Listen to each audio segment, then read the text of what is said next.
They say, rock, rock, rock. You say, blah, blah, blah. Talk is cheap, homie. Talk is cheap, homie. Blah, blah, blah, blah. Can't be no one else but yourself. You the best at being yourself. Remember that and never doubt it. Stand up, hello world, shout it. Leave your mark, build your legacy. Make them words count, live your fantasy. It's your life, time to live it right. Show the world what you're all about. Let them haters hate, let them doubters doubt. They don't really know what you all about. Let them talkers talk while you walk the walk. They don't really know what you all about. You only need yourself and the one and only. Even when you stand alone, you're never lonely. Take the path, let's travel. One day you'll reach your true level. Allow yourself to take your place on your space. It's your birthright. Let your work outshine the talk. Let them smile, light up the dark. Let them haters hate, let them doubters doubt. They don't really know what you all about. Let the talkers talk while you walk the walk. They don't really know what you all about. They say, rock, rock, rock. You say, blah, blah, blah. Talk is cheap, homie. Talk is cheap, homie. Blah, blah, blah, blah. Let them haters hate, let them doubters doubt. They don't really know what you all about. Let the talkers talk while you walk the walk. They don't really know what you all about.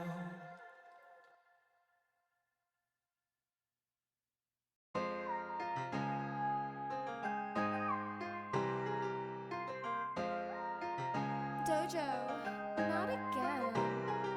I'm tryna make my mama proud, yeah, that's for sure.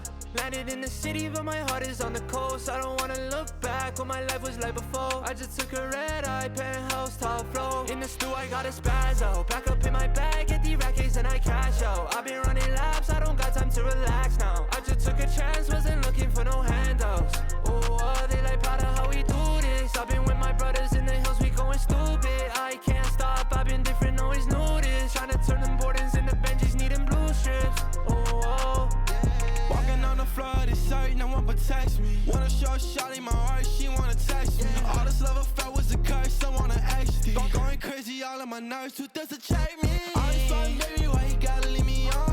Had to drop a bag on her when she gone. But I'm running with my clique, yeah, they got me till I fall. Paying it for bags worth more than you love. Yeah, yeah. Feel my moment, yeah, yeah. I'm the chosen, yeah, yeah.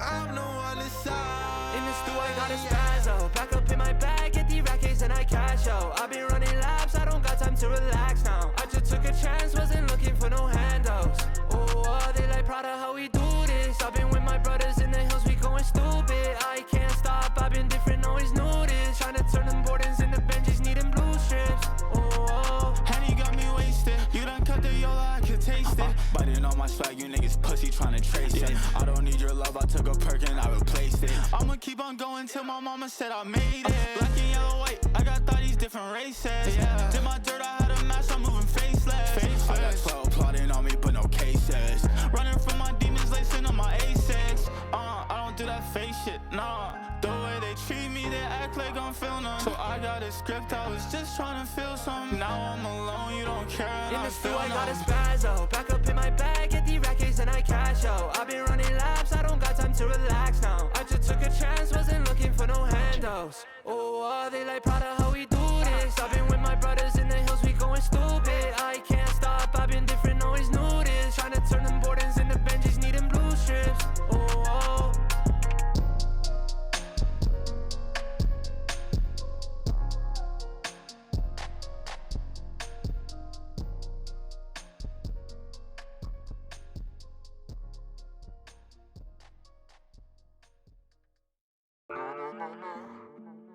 Yeah.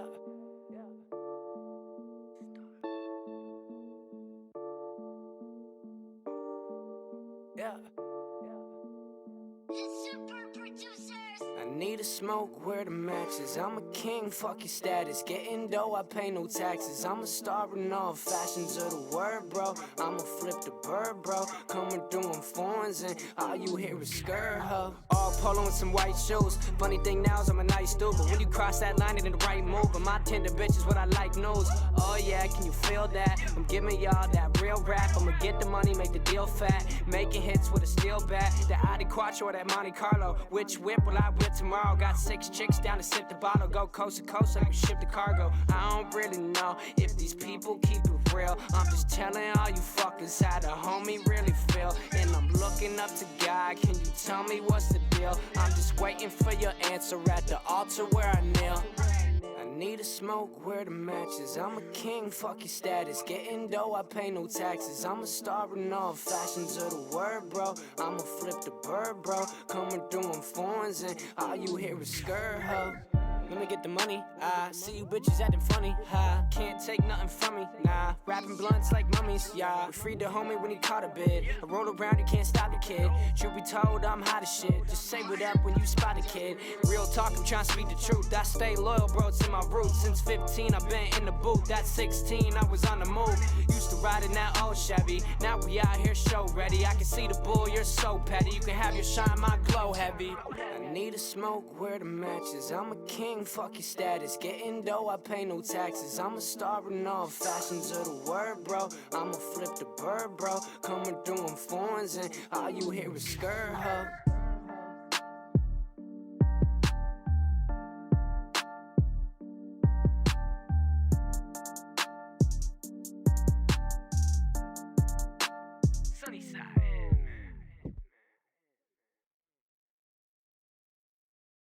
It was beautiful, yeah, together. Even though we planned forever. Days of dreams, nights of talks. It was only us together. The world was ours, nothing out of reach. Imagine where we could be. Our dreams is one, hope brighter than the sun. What could ever stop us? Then it all turned. I don't know why. Still to this day, I'm wondering why. Will we ever know? Will we ever get to understand what we both went through? Anyway, I'm thankful for the times I had with you. I just want to thank you for loving you. Your love made me love myself more. And I could never thank you, never thank you enough. I was down when you met me, but your smile wouldn't let me take down on myself, look down on myself. You told me I could. Hi. That Hi, hello. I should, I would. What's up, internet? How's it going? I hope everyone's doing well. Having a good Wednesday, is it? Yeah? Hope you're having a good Wednesday. Been like stressing. I think I got reported. I think the trolls found me. We both went through. unfortunate.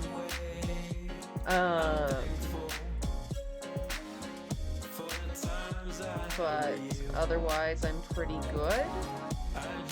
Don't feed the trolls. Yeah. I mean, I think just existing feeds them. Unfortunately, as a woman on the internet, I didn't have to do anything. Just wait until I tell them all my misandrous takes. Then they'll really fucking hate me. No, I'm not a misandrist. For the record, that was a joke. I love men. I think men are wonderful. I think they're great. No notes. No critiques. Yeah, I'm finally over my migraine, so that's good news. That is good. It only took, what, 4 days or something? That was forever. Some bullshit.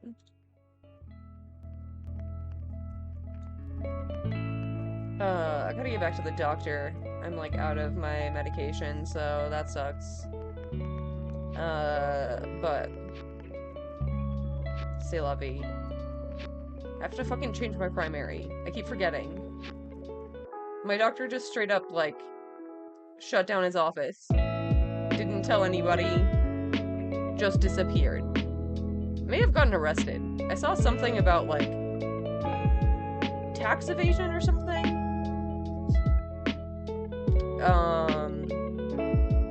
So that's fun. American healthcare at its best. Really serving your patients.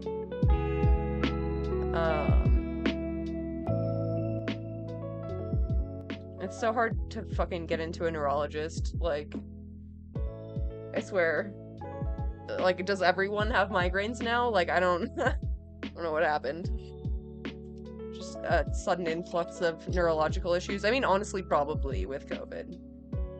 That's actually a reality, probably. Now that I think about it out loud. The vaccines, yeah, the vaccines gave everyone neurological issues. I mean, it was an issue from before the pandemic. Like, I've been trying to, like, solve my migraines for, like, 5 years or something. They've always been overbooked. And, like, there's, like, a good amount of them in my area. It's not like there's no neurologists here. They're just, like, all, like, booked for several years. And, not taking new patients.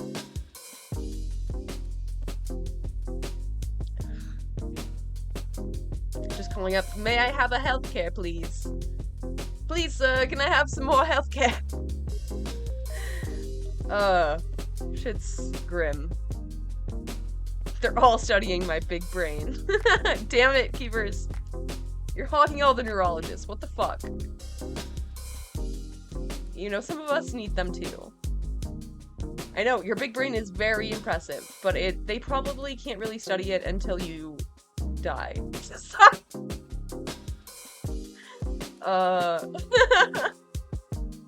Don't die, though. Please. Get better insurance. Fuck you. That is, like, most of the issue, probably, in reality. I wish I could. I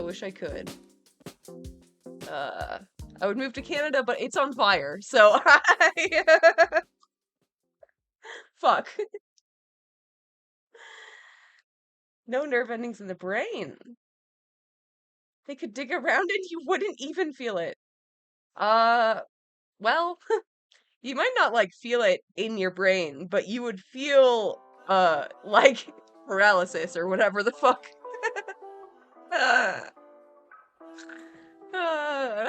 Dig around in there. I don't think that's how they describe fucking neurosurgery.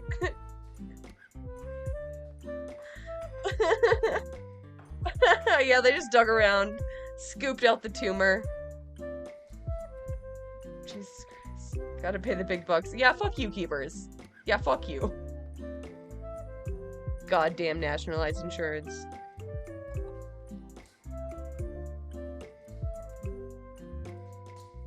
I just want to not have migraines all the time.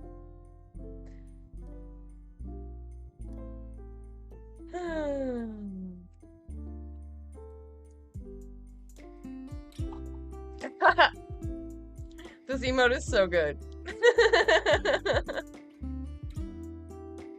It's so good. It makes me giggle every time I see it. That's so good. Oh yeah, I also added a Will Neff keck. I don't know who has seen that. I keep changing it around until people use them. So if you don't use it, I will delete it. Trying to get good emotes.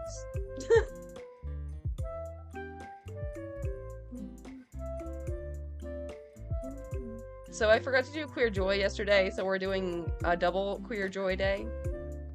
2 times. 2 times the joy. Let's fucking go. All the Hassan's dancing on screen. That's awesome. That's good stuff. Okay. Oh. Do.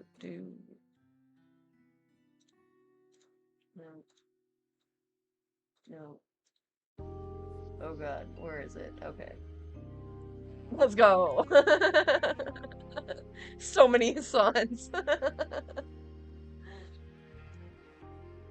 I love how he like turns his foot at the end. He's so cute.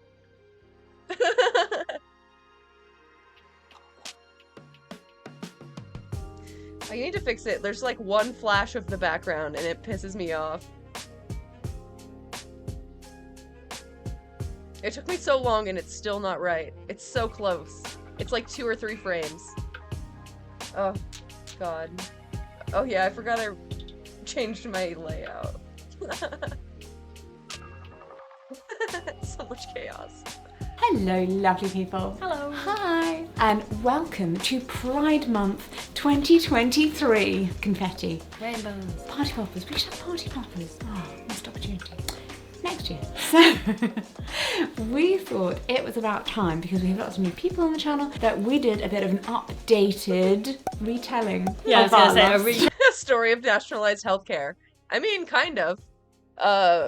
Jessica deals with many disabilities and is queer, so it's a twofer. It's queer and disabled joy. Let's go. Telling about not an update on our love story. So Jessica's got a new partner, like Absolutely not. No. no, we're monogamous. Very. So, we are They're going so to cute. start at the beginning. All those They're so fucking cute. I love them so much. years ago. Hi, lovely people. Meet Claudia. Oh my god. She's Oh my god, they're babies. beautiful. So on this channel I talk about lots of different things, from disability and chronic illness to LGBTQ+ issues, often with a historical slant, but also just about my life, what it's like being disabled, ill, and very gay. I want a mum. Very gay. Oh, spoiler. Niche. Yeah, it's a niche. Hi, I'm Claudia. I appear on Jessica's Wonderful. channel.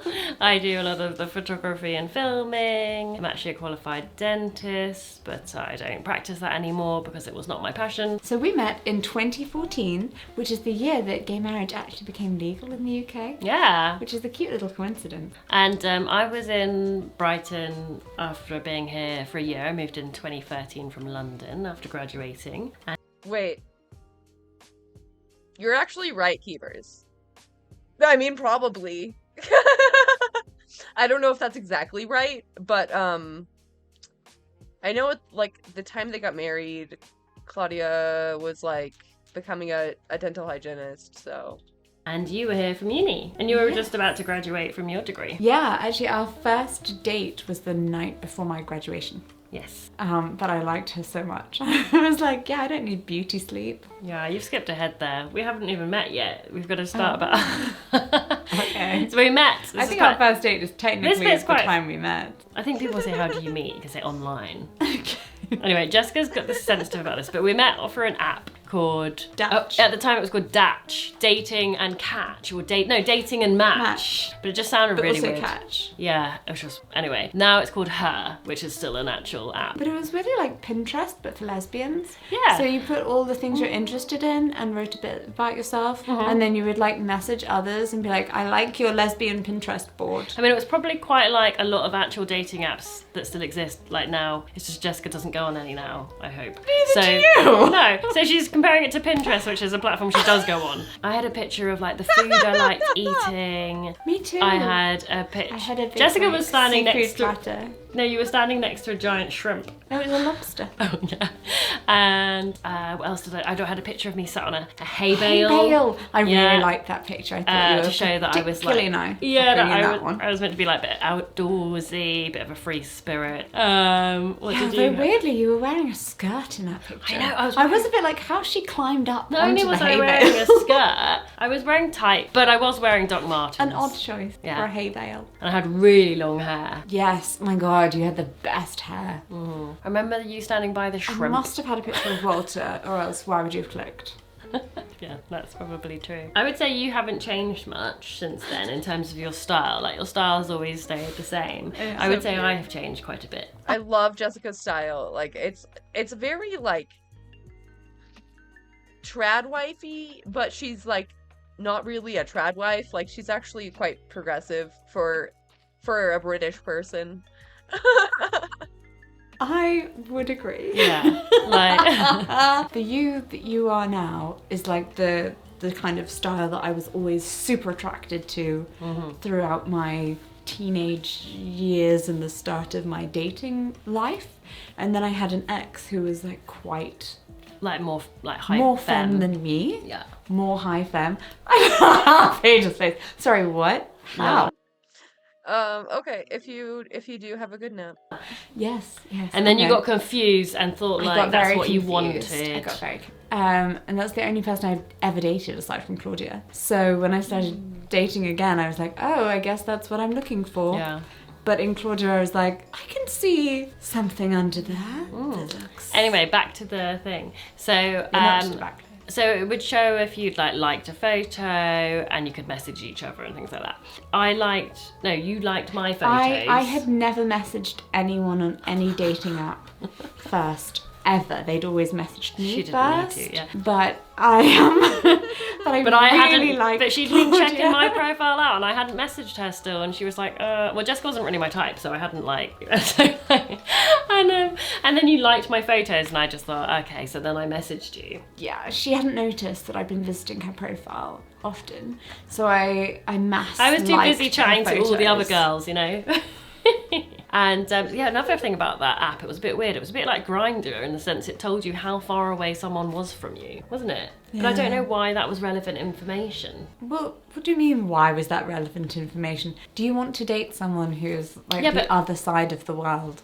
No, but obviously if it just says London, most people know where London is. They don't need to know it's like 200 kilometres away or whatever it was, you know. Yeah, I always thought that was weird because like on Tinder it'll say like 1 mile away, like 0 miles away. Like I don't really want to volunteer that much information.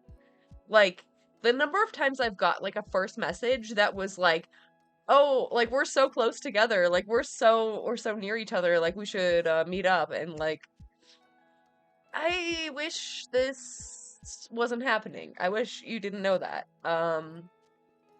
I'll just live in a cave now, I guess. It was like, it would say precisely how many kilometres away Maybe someone some was. people really care about whether they're dating someone 2 streets over or 2 boroughs over. Anyway, Jessica doesn't like the story that we met online because it doesn't follow her romantic narrative. Not romantic enough. So she told people when people were like, how did you meet? We met at a life drawing class that I had to just go along with for like years, and I was just like, yeah, we met at a life drawing class. And then I was like, how did you approach each other? What person were you doing, a man or a female nude? And I was just like, oh my god, there's too many questions. Dumb choice. Anyway, it's perfectly fine to meet someone online. It is. It's how all the kids meet each other now. It is. And then we had our first date in a pub, and then we like had a nice back and forth chat, and I thought you were quite witty and obviously pretty, and I thought, yeah, why not? She's so young. I was in like very much like, why not? I'm just gonna go on a date with loads of people. So I went on like a date with you. Yeah, I really enjoy how this ended up for her. She was like in a time of her life where she was like, I'm just gonna go on casual dates with lots of people. She went on one date with me and she was like, well, that's my life sewn up then. Well, that's not actually true because I was dating someone else at the same time, wasn't I? Remember? Yeah. And then I had to have a chat with my friend about like, I really like Jessica, but I also like this other girl. Like, what do you think I should do? And then basically I ended up obviously dating Jessica. Like, I'm actually still dating the other girl too. When do you have the time for that? Yeah, Please that's let me true. know. And so I got there early and I was just finishing off some work. And Claudia walked in and thought that I was listening to my Bluetooth headset whilst working. And We only that I had- just didn't take them off. We only had one in. I also thought you were drinking a mojito, but she'd like ordered herself a virgin mojito. Was it a virgin mojito? No, it was just soda water and It lime. was just soda water and lime. Okay, maybe I just assumed it was like alcoholic because I was just like, well, surely everyone drinks on a date. She was like, surely everyone's. But yeah, no, they were my hearing aids. And they didn't come out, no. Obviously, on the date, Jessica told me she was deaf. And I was like, okay. Yeah, that makes so much more sense. You're not just incredibly rude. This was back in the day where people were still wearing, you know, like there were no such thing as earpods. They Yeah, were those they had massive, to be the whole like, over the ear clip thing. thing. Yeah. But the date went really well. Yeah, the date went really We actually well. stayed there talking and then got asked to leave because the Yeah, pub was they're- closing. Yeah, they were doing that thing where they were like clearing all the chairs onto the tables, like really obviously, like If you could just staring at us. get out of Yeah. our pub now. Thank you. Bye-bye. And then Jessica was like, oh, like I just live up the road. Like, do you want to like go for a little? No, you didn't say I live just up the road. You said, shall we go for a walk? And I was like, yeah, sure. So we went for a little walk, and then we kind of kept walking. Oh, no, I and I was definitely walking, was like, we and I just- was walking further away from where I lived, and then you were like, I actually just live up here, and then it wasn't just up here. It was quite a little way, and I basically walked you home Took without. me home. It was very gallant. It was not my job to walk. I mean, it was not my intention to walk her home. She kind of like led very me there. chivalrous. You know. And then we got there. Good first date behaviour. So kind. Yeah, and then Jessica did that like awkward like suggest. Well, she's not awkward because she's very confident, but you did that like you really wanted me to obviously give you a first kiss, but I was just like feeling like awkward and like I was just like. We were just talking on my doorstep. Yeah, but I think it was obvious. I was like, why is she not just going into her house already? Like, you know. And then you were like, do you want to come in and meet my dog? And I thought it was like some euphemism. And I was like, I'm gonna just go now. Also, Jessica had told me on our date that Jessica had always been a lesbian, and she'd been to Brighton Uni, and she'd lived in Brighton for like 5 years by this point or something like that. And I was just like, I thought she had got around, so I was like, who's this promiscuous woman? I'm not sure. I want to just Oh go my home. god. So she was like, this is definitely Oh my just God. a euphemism I've never heard. I'm not going near that. No. I thought I would if I went. knows what will to be happen honest, I thought if I with went my in, I'm not dog. able to get out again. So What would that even be a euphemism for? Wait, what? I was like, I might be trapped in her lair. So yeah. I did have my a dog at God. the time, yes, his name's Walter. And as Claudia then discovered a few days later, he became very important to her.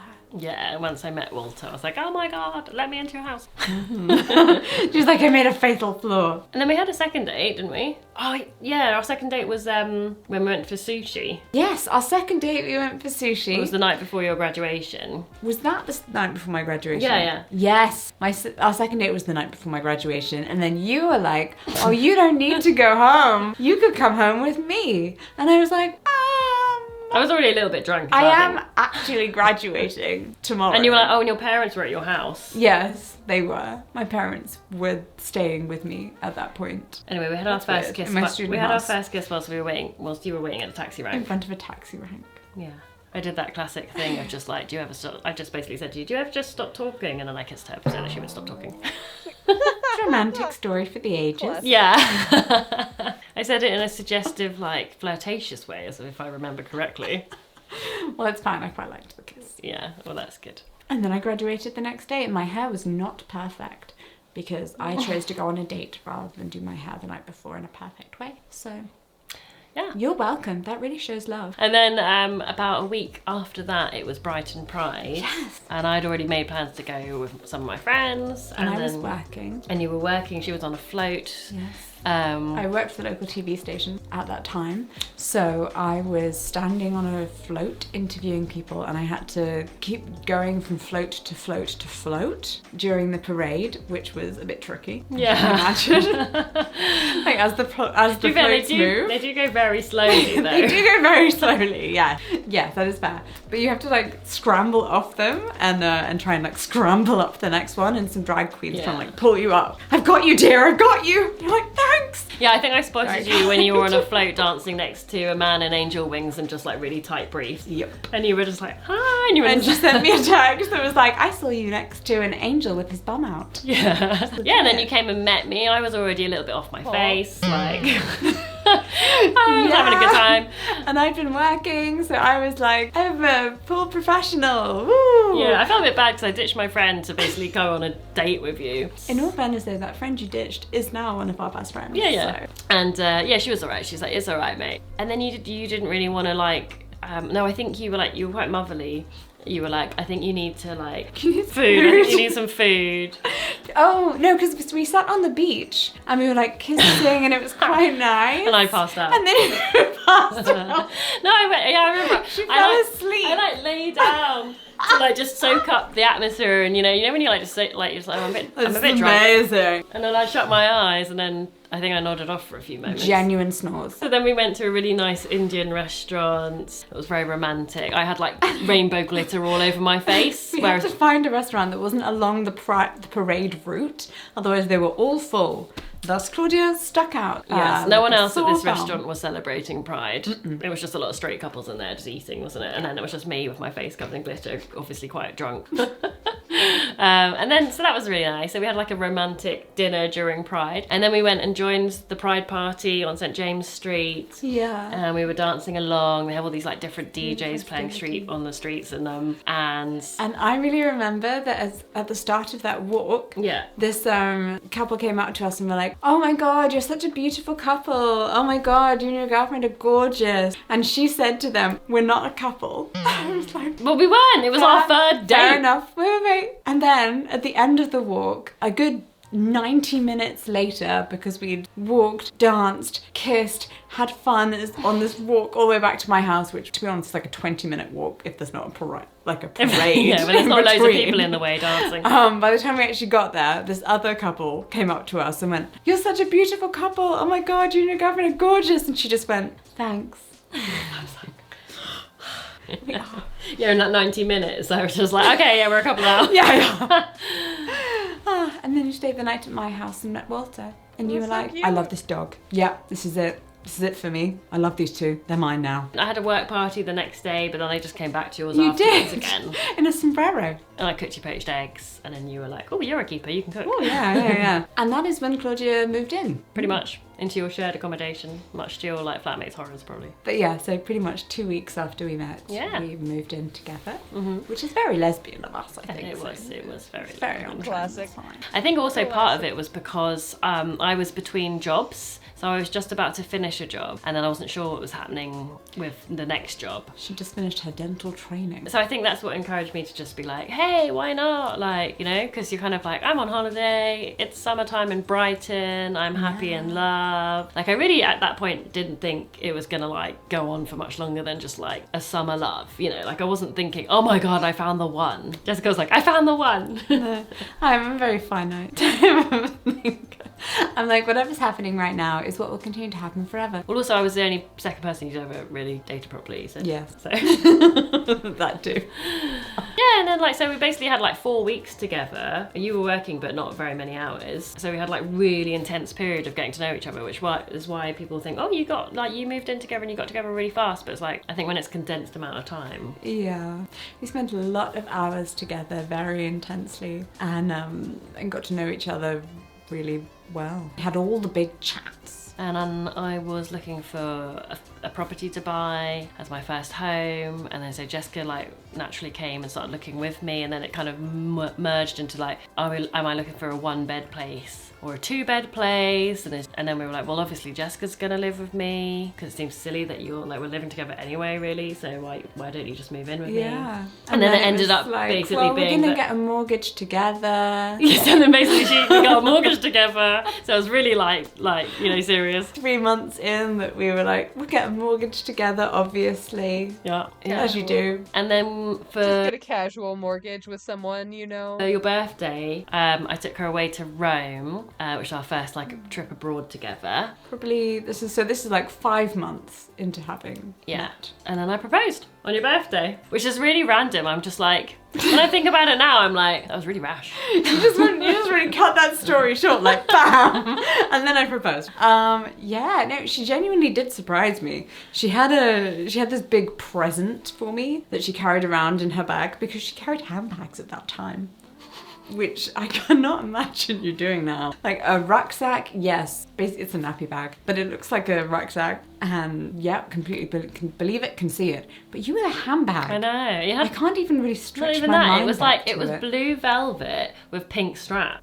It was suede. Yeah, okay, suede, velvet. I'm not very good at my like materials.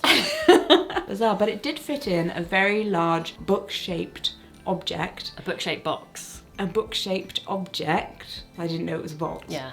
Jessica thought And, that's why I wouldn't let her hold my bag all day, because I knew she that... was like obsessively not letting me near her bag. So because I knew she'd work out the weight and be like, oh, that's not a real book. And she took me up to the top of Il Vitriano so we could look out over the Colosseum. I've always loved Rome. Yeah, you were really tired. Well, we'd gone round the whole of the Vatican. Vatican, and then I think in my mind I was like, I'll do it somewhere in the Vatican. But actually, the Vatican's like so touristy and so busy, and you get shuffled through like a herd of like sheep. And when we were in the there's no quiet moment. oh, what's it called? Sistine Chapel. Yeah. Like that is not the place to propose, because it's like literally there's like security guards everywhere, and you're just all like shuffled through. Like Yeah. it's like it is like, and obviously you're there. Oh, that's for the, lovely, that's lovely. Okay, moving on. So I was like, so then afterwards I was like, okay, well, we're gonna go do something else. We're gonna go up to the top of this building and see the sunset. Jessica was like, I'm actually really tired. My feet hurt. I kind of just want to go back to our hotel room. I was like, no, we're going. No, we're going. I'll give you a present at the top. Yeah. Or else. I'm like, okay. So we went up to the top. She's like, here's your present. And it was a beautiful box shaped like a book. And then obviously once she held it, she's like, oh, this doesn't feel like a book.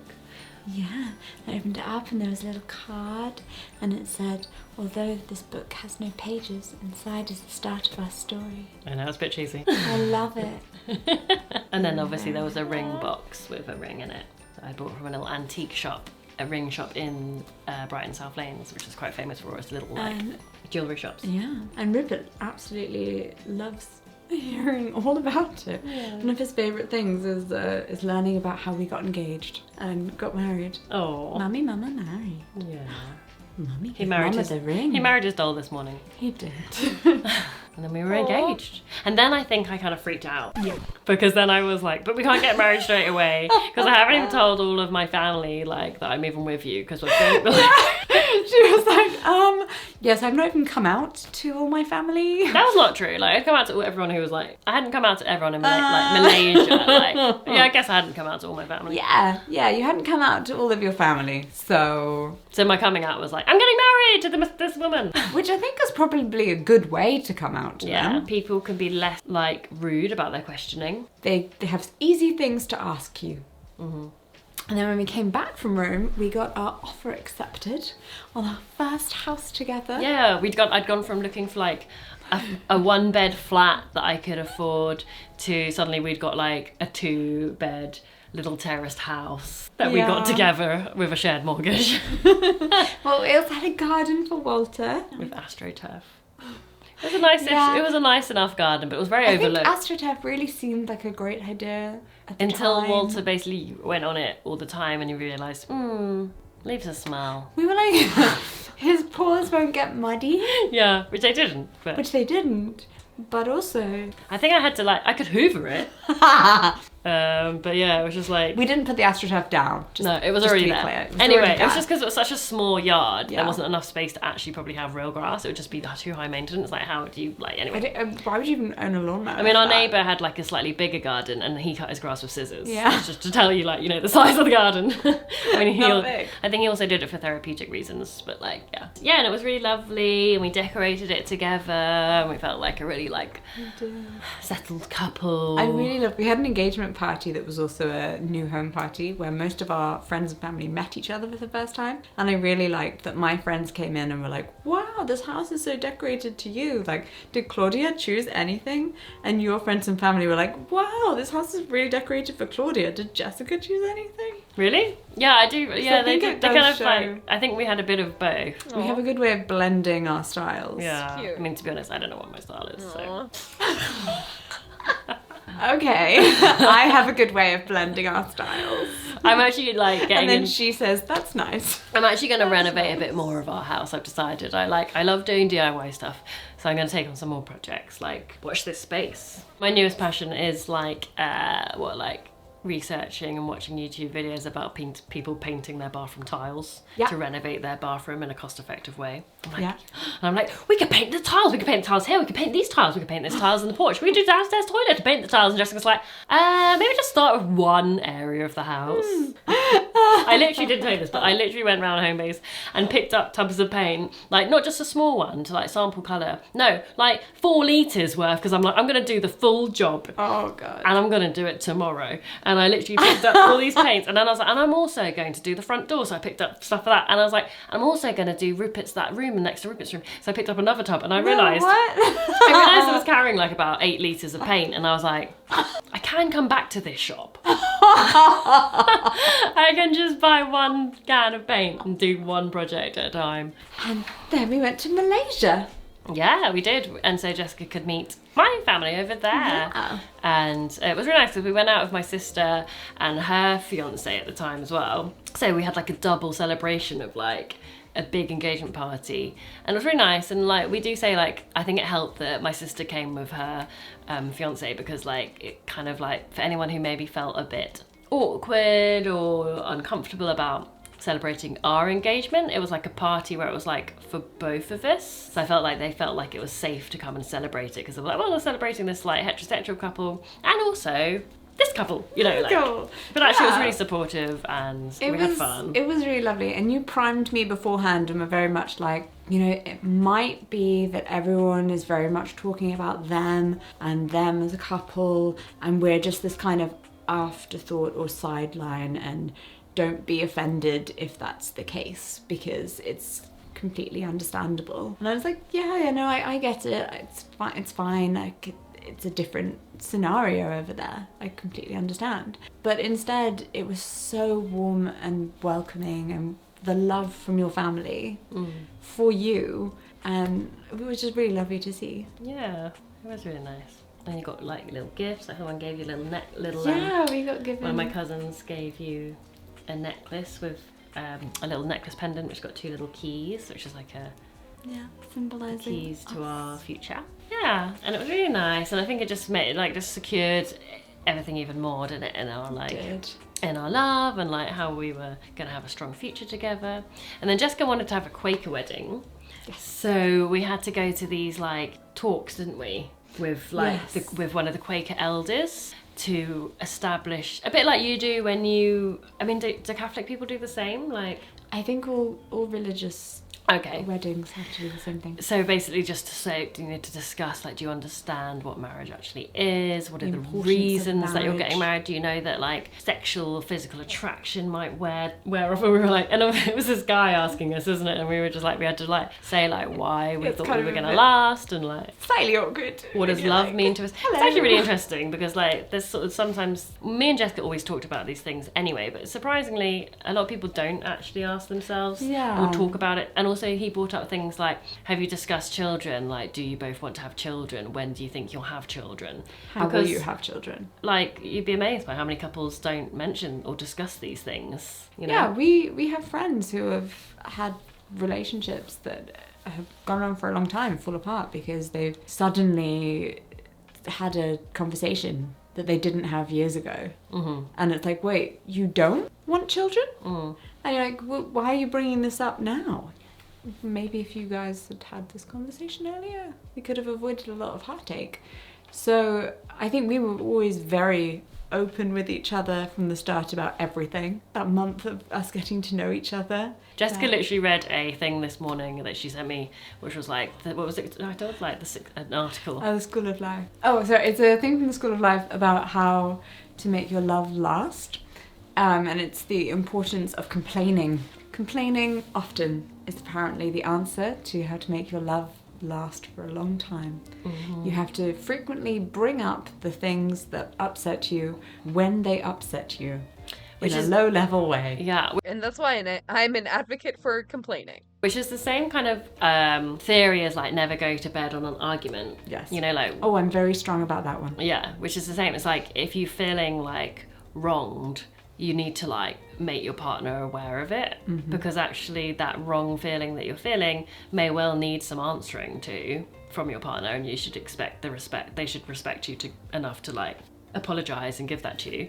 Or your feeling wronged is mistaken, or you're like, you know, it's a miscommunication and it needs to be dealt with, and then you can just be like, we have often loads of moments where we like think one or the other is upset when we're not.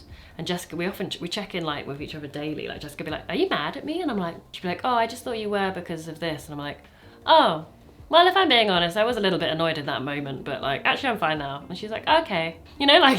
Yeah, I'd be like, you slammed the dishwasher really hard right after I said this thing. Did that annoy you?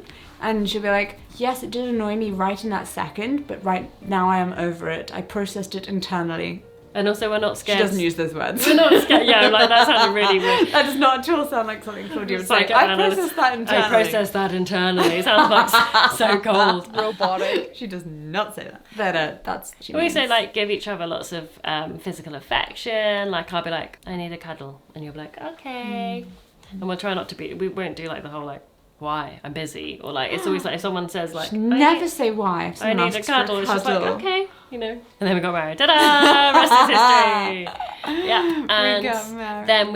then we lived in our home for a little bit longer. Jessica's like YouTube career was doing well. She only started that once we moved into our first home, and we were Once once we got married. Yeah. But it started taking off, and then we were thinking about having a family, so we bought a bigger house Yeah, we did think about staying in our and doing a loft old conversion. house, but it would have been ridiculously expensive Yeah, it wasn't justified. to do any kind of add work an to extra it. room. And also, we started looking after our nephew in that house, and we were like, wow, couldn't this fit- does not work. Yeah, we couldn't fit his With big buggy through our children. corridor and things like that. So This is so impractical. yeah, so we decided to sell up and move. But we found our dream home that we knew we could like make better by renovating. So we got it at a good price. We sold our house for a good price. Yeah. And the pandemic hit. And we then were like, there's no and back then on our house. Yeah, then the Oh. pandemic hit, and we were like, we're stuck in our house. Oh. Whilst there was building work, which had already started, and we'd already started fertility treatments. Yeah. So that went on pause a little bit during the pandemic, and like in the bouts of when life was still happening, we kind of continued treatment. We'd be like, oh no, lockdown, to the clinic. Yeah. Oh, lockdown's on again. No clinic, yeah. no clinic. And that went on for about a year until we got pregnant. And then Rupert was born in June 2021, He was. which is 2 years ago already. Baffling. I know. Absolutely baffling. And the last 2 years have just gone past like, but also it feels like he's been around for a long time. Like, you know, talking about how we first met, I'm like, God, I feel like, well, we were young. I feel like so young. How old was I when I met you? 26. Was I was Oh, I met you when I was 26. You were 26 and I was 25. Yeah, because I'm 35 now. And you're 34. But what's really interesting is I was like Tomorrow. not looking for the love of my life, my wife. I'd never planned or envisioned my white wedding, and I have to have like, you know when people have those time points of milestones, they're like, by 25 I want to have met my life partner, and then by 28 I want to have been engaged, and I want to be married, and then by 30 I want to have my first child, and by 35 I want to have 4 kids by then, you know. And it's like, okay, look, I cannot relate. people have those like really like, this is what it's gonna happen, and then they hit like, I don't know, 26 and like, I haven't met the love of my life and they freak out. Like I was never one of those people, because I was just, I mean, one, maybe because I came out late, that kind of shifted things as well, because I was like, I don't know what my life is gonna look like anymore. Whereas I think you were like, you did imagine a bit more of a... Yeah, so I always have kind of a set idea of what I want, like my goals and my future, but it's a very plastic idea, so it changes day by day by day. Like I'm generally quite happy where I am right this second, because my idea of what I hope for in the future, I can see so many different ways to get there from where I am right now. So I'm like, yeah, I'm working on it, yeah. And then if something changes in the here and now, I can be like, okay, well, that just rearranges my plan, but I like this new plan too. I'm quite happy-go-lucky, I guess, in that way. I mean, we should mention, should we? I feel that we should, to justify my rashness of proposing, was that she had already told me just before Christmas time that I was the love of her life and she couldn't imagine her life without me and she wanted to spend the rest of her life with me. So I guess by getting a ring and proposing, I kind of knew she'd say yes, so it was less like, it wasn't so scary. Yeah, I guess she wasn't really worried. But I think I was going to stand there and be like, well, you did bring me to Rome, a place I've always wanted to go, and have this beautiful, wonderful day for me, and you've been really wonderful and amazing, but no. Well, I don't think it was going to happen. You'd be surprised. I've heard of people being out there and you see on these reality TV shows that people go like, I want a ring on my finger, I want a ring on my finger, and then when they like get asked, they're like, no. I don't think a reality TV show is love. Yeah, what was I going to say? I think that might be it. I think that might be it. The rest is history, as they say. The future is just an exciting thing to look forward to. Happy Pride Month, everyone. Happy Pride. And don't forget to subscribe because we're almost at 1 million subscribers. Oh my gosh. Yay. That'll be another definite like milestone moment. Oh yeah. That I'm not obviously recording or hoping for, like I just said. But like actually, that one is one for the books. That one is one for the books, yes. So, you know, subscribe, share my videos, tell your friends to subscribe, etc., etc. And don't forget that I made a community post where you can write down the exact day and time that you think it will happen. We will pass 1 million subscribers, and the person who is closest will win a prize. Woo! I hope. I'm gonna say. Oh, who's getting involved? July 28th. Oh, that's really soon. Yeah, we're gonna do it. Okay, you heard her. July 28th. July 28th, guys. And happy Pride. I said that so cheesy. I like it. I like it cheesiness.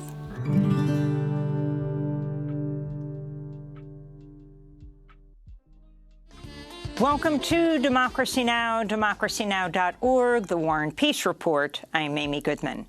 Air quality alerts were issued across multiple U.S. states and cities Tuesday as well as today as thick, dark smoke from Canada's hundreds of blazing wildfires blanketed the skies of the Northeast, Midwest, the Ohio Valley, and the Mid-Atlantic.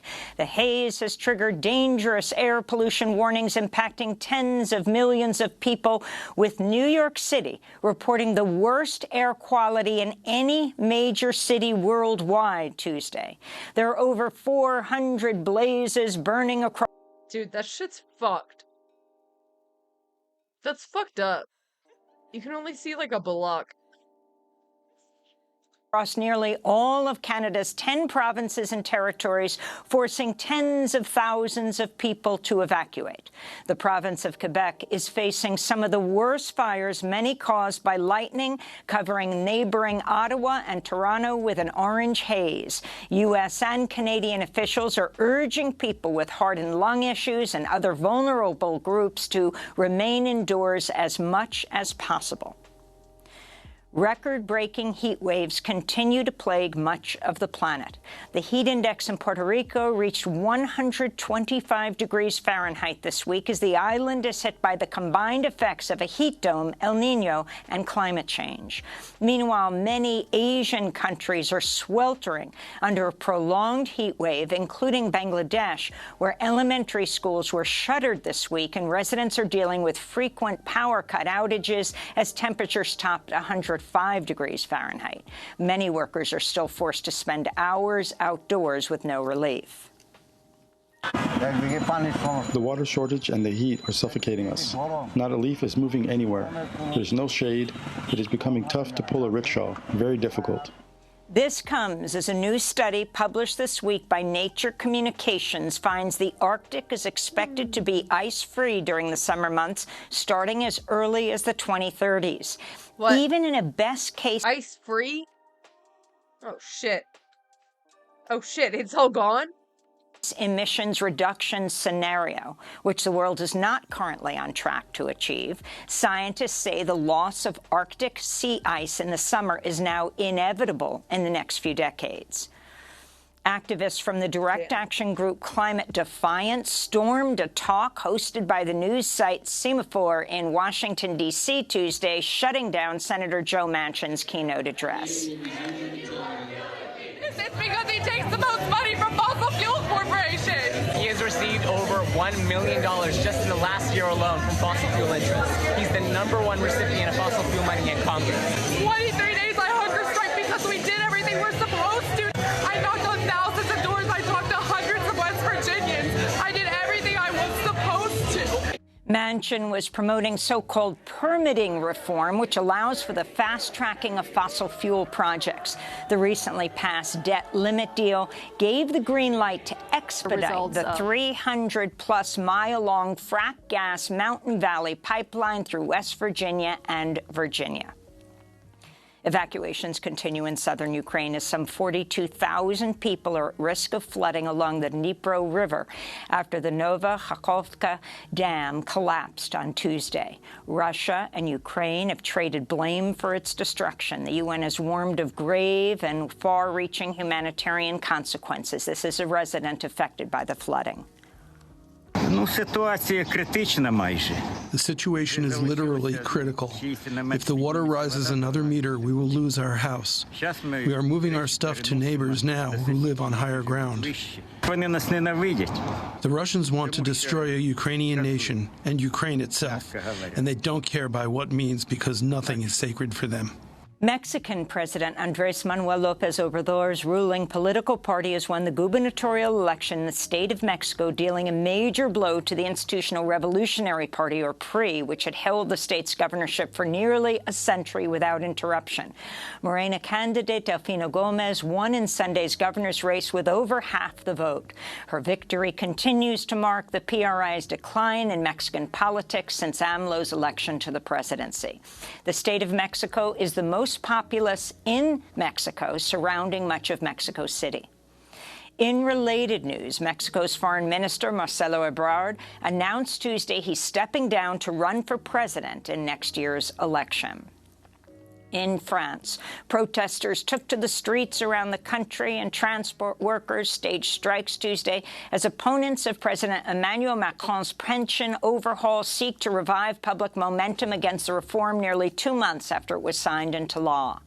A long-shot amendment is being brought to the National Assembly by leftist lawmakers, though it's not expected to go anywhere. Many demonstrators say they just want their voices heard. This is a student from Nantes.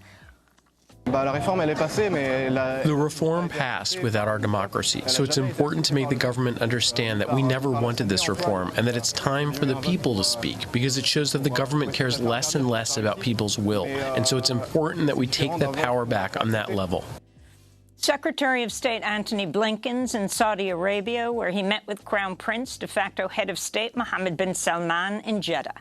Blinken said the pair, quote, discussed deepening economic cooperation as the U.S. vies to increase its sway in the region, including over gas prices amidst competing bids for influence from China. Fucking classic. Classic America moment. And Russia, and to push for the normalization of Saudi-Israeli relations. As a presidential candidate, Biden vowed to make Saudi Arabia a pariah over its human rights record and the assassination of journalist, Washington Post columnist Jamal Khashoggi. In related news, Iran has reopened its embassy in Saudi Arabia after it recently restored diplomatic ties in a Beijing-brokered deal. In sports news, the PGA, the Professional Golfers Association of America, announced a merger of their PGA Tour with the Saudi Live Golf Tour. The news came as a shock to much of the sports world, as the PGA spent months trying to undermine Live by banning golfers who joined the Saudi venture from participating in PGA events. Critics say it's the latest example of sports washing to gain cultural and corporate influence by a country accused. Sports washing? Sorry, sports washing? That's new to me. accused of massive human rights violations. The UN Relief and Works Agency has only received about a third of the $300 million in funding it needs from international donors to continue its humanitarian work in the occupied territories and Palestinian refugee camps in surrounding countries. UN Secretary General Antonio Guterres warned UNRWA is, quote, on the verge of financial collapse. Meanwhile, a group of Gazan children Tuesday demonstrated in front of the local offices of the UN Food Program after the UN agency recently stopped distributing financial and food aid to families in need due to funding shortages. The ongoing occupation and blockade of Palestinian land by Israel has put the unemployment rate in Gaza at above 45% as two-thirds of the population struggles to afford food.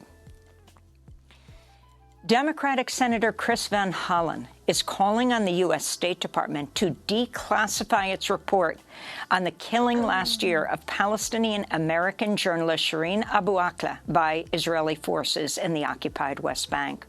Van Hollen said the report offers some valuable information, though noted access to key witnesses was denied, and the findings cannot be considered a true independent investigation. Shireen Abu Akleh, a longtime reporter at Al Jazeera, was shot dead by Israeli gunfire last May while covering an Israeli raid in the occupied West Bank in Jenin. In Virginia, a gunman shot 2 people dead and injured another 5 Tuesday after a high school graduation ceremony at a park in Richmond, Virginia. Police arrested a 19-year-old suspect who was found in possession of 4 handguns. According to the Gun Violence Archive, it was the 279th mass shooting in the U.S. this year. This is Richmond Mayor LeVar. What? We're gonna have, like, fucking 700 this year, or what? Your community? Oh, I'm sorry, Dark Blue. Fuck. Stoney. This should not be happening anywhere. Anywhere. Whether it's in Richmond, whether it's in Virginia, whether it's in the United States, this should not be happening anywhere. A child should be able to go to their graduation and walk out their graduation and enjoy the accomplishment with their friends and their family.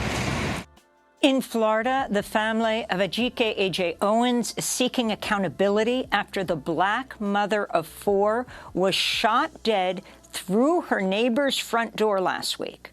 According to lawyer Ben Crump, the neighbor yelled at Ms. Owens' children for playing in a field next to their apartment complex and used racist slurs. When the children returned to retrieve a forgotten iPad, she threw it at them and hit a child. Ms. Owens went to confront the neighbor. Jesus.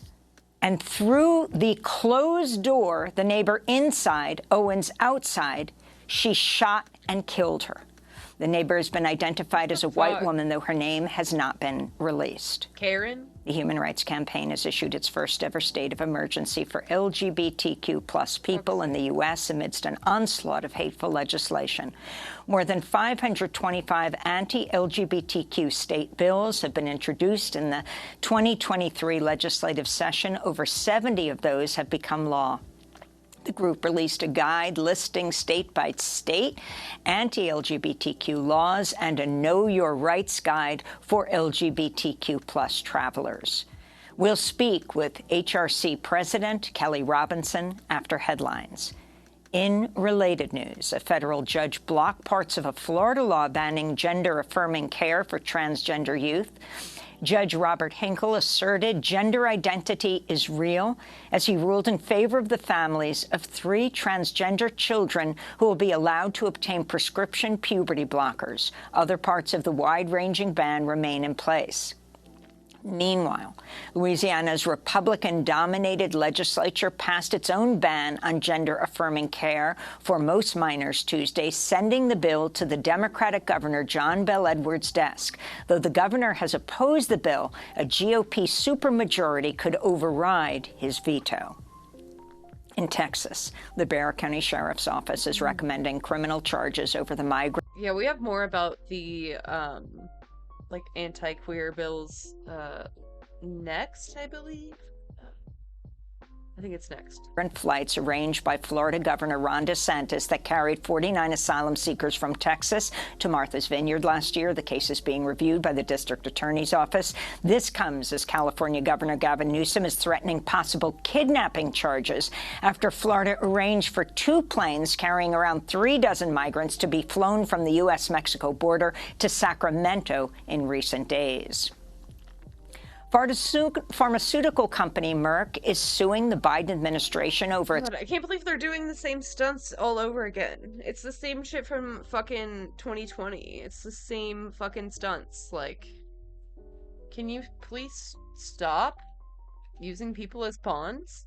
For fuck's sake. Law empowering Medicare to negotiate for lower prices on some drugs passed as part of last year's Inflation Reduction Act. Among others, Merck's highly anticipated cancer medication could be affected by the change. The White House responded to the suit Tuesday.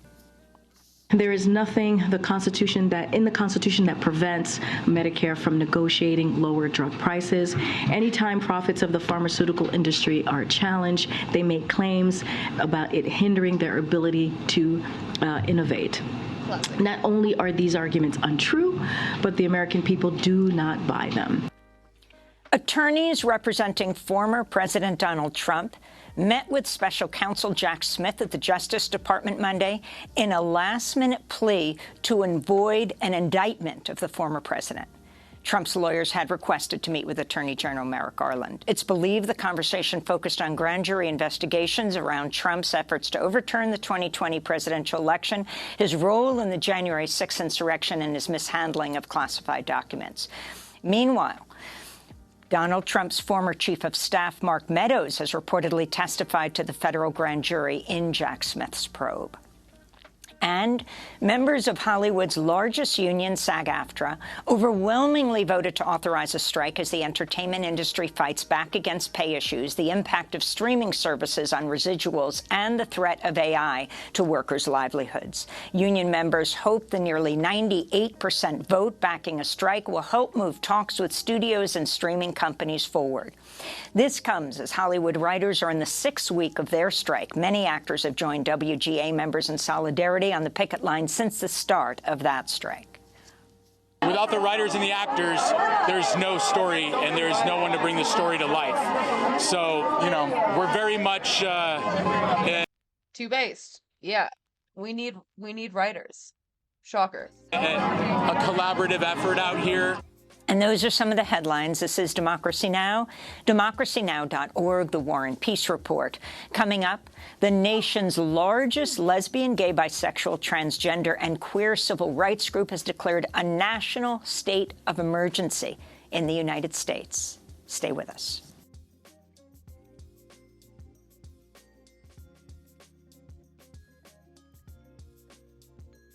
This is Democracy Now!, democracynow.org, The War and Peace Report. I'm Amy Goodman.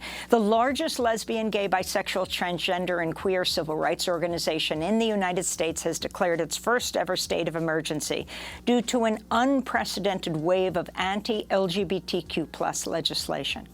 The Human Rights Campaign says more than 525 anti-LGBTQ state bills have been introduced this year. In the 2023 legislative session, over 70 have become law.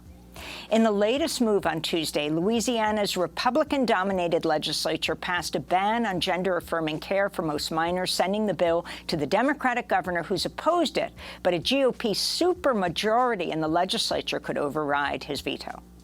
Most major medical groups, including the American Medical Association and the American Academy of Pediatrics, support gender-affirming health care for transgender minors and adults. Also Tuesday, a federal judge temporarily blocked Florida's bans on gender transition care for 3 transgender children amidst ongoing legal challenges. Their families filed a lawsuit arguing the bans are unconstitutional, and the judge agreed they represent, quote, purposeful discrimination against transgenders. Meanwhile, in the Los Angeles suburb of Glendale, police declared an unlawful assembly Tuesday night after more than 500 people protested outside a school board meeting where a vote was scheduled on recognizing June as Pride Month. a physical fight broke out between anti-LGBTQ protesters and LGBTQ supporters. And the brawl was so That's insane, dude. big, it was picked up by a local news traffic cam. This comes as 2024 Republican presidential contender Nikki Haley tried to connect teen girls' suicidal ideation to transgender rights during a CNN town hall Sunday. The idea that we have biological boys playing in girls' sports, it is the women's issue of our time. My daughter ran track in high school. I don't even know how I would have that conversation with her. How are we supposed to get our girls used to the fact that biological boys are in their locker rooms? And then we wonder why a third of our teenage girls seriously contemplated suicide last year? Oh my God. A recent report by the Hey, how about the fact that they're worried they're gonna get shot every day they go to school? That might have something to do with it. Trevor Project, the world's largest suicide prevention and mental health organization for LGBTQ young people, found roughly half of transgender and non-binary young people said they'd seriously considered suicide over the last year. And 30% said laws and policies that target LGBTQ people had worsened their mental health. This is Nebraska State Senator Megan Hunt, whose son is transgender, responding to Republican Governor Jim Pillen after he signed a bill last month that bans gender-affirming treatment for transgender youth. Hunt had joined a months-long filibuster to block the measure. This person said that they had attempted suicide during this session in Nebraska, a trans person. And I said to them, do not let one of these trash people who I work with be the reason that you're not here. They don't matter. The potential you have for the rest of your life is so much bigger than the damage any of these trash people can do in their little 4-year, 8-year term. Senator Kauthis stood up and said that trans kids are suicidal and depressed because they're trans. No, it's because of bullies like her who are trying to legislate their existence and take away the right to be viewed as fully human in our culture and society. Fitting. For more, we're joined by Kelly Robinson, president of the Human Rights Campaign, the largest. Yeah, it turns out it's all the hatred and transphobia. Crazy. LGBTQ plus civil rights organization in the United States. This is the first time in the 40-year history of your group that you've decided to issue this emergency declaration. Talk about why you did this, Kelly Robinson. Thank you. You know, we felt like we had a responsibility to do so. I mean, you've laid it out. We've seen unprecedented attacks at the legislative level. We're seeing real life violence impacting our community, from California to the 1 in 5 of every hate crime being motivated by anti-LGBTQ plus bias. And in this moment, when people are traveling across the country, when they're deciding to move or what schools to go to, we had a responsibility to let people know that, one, there's an imminent health and safety crisis facing our community, and two, there's a dizzying patchwork of protections for us and for our families, depending on the state that you're in.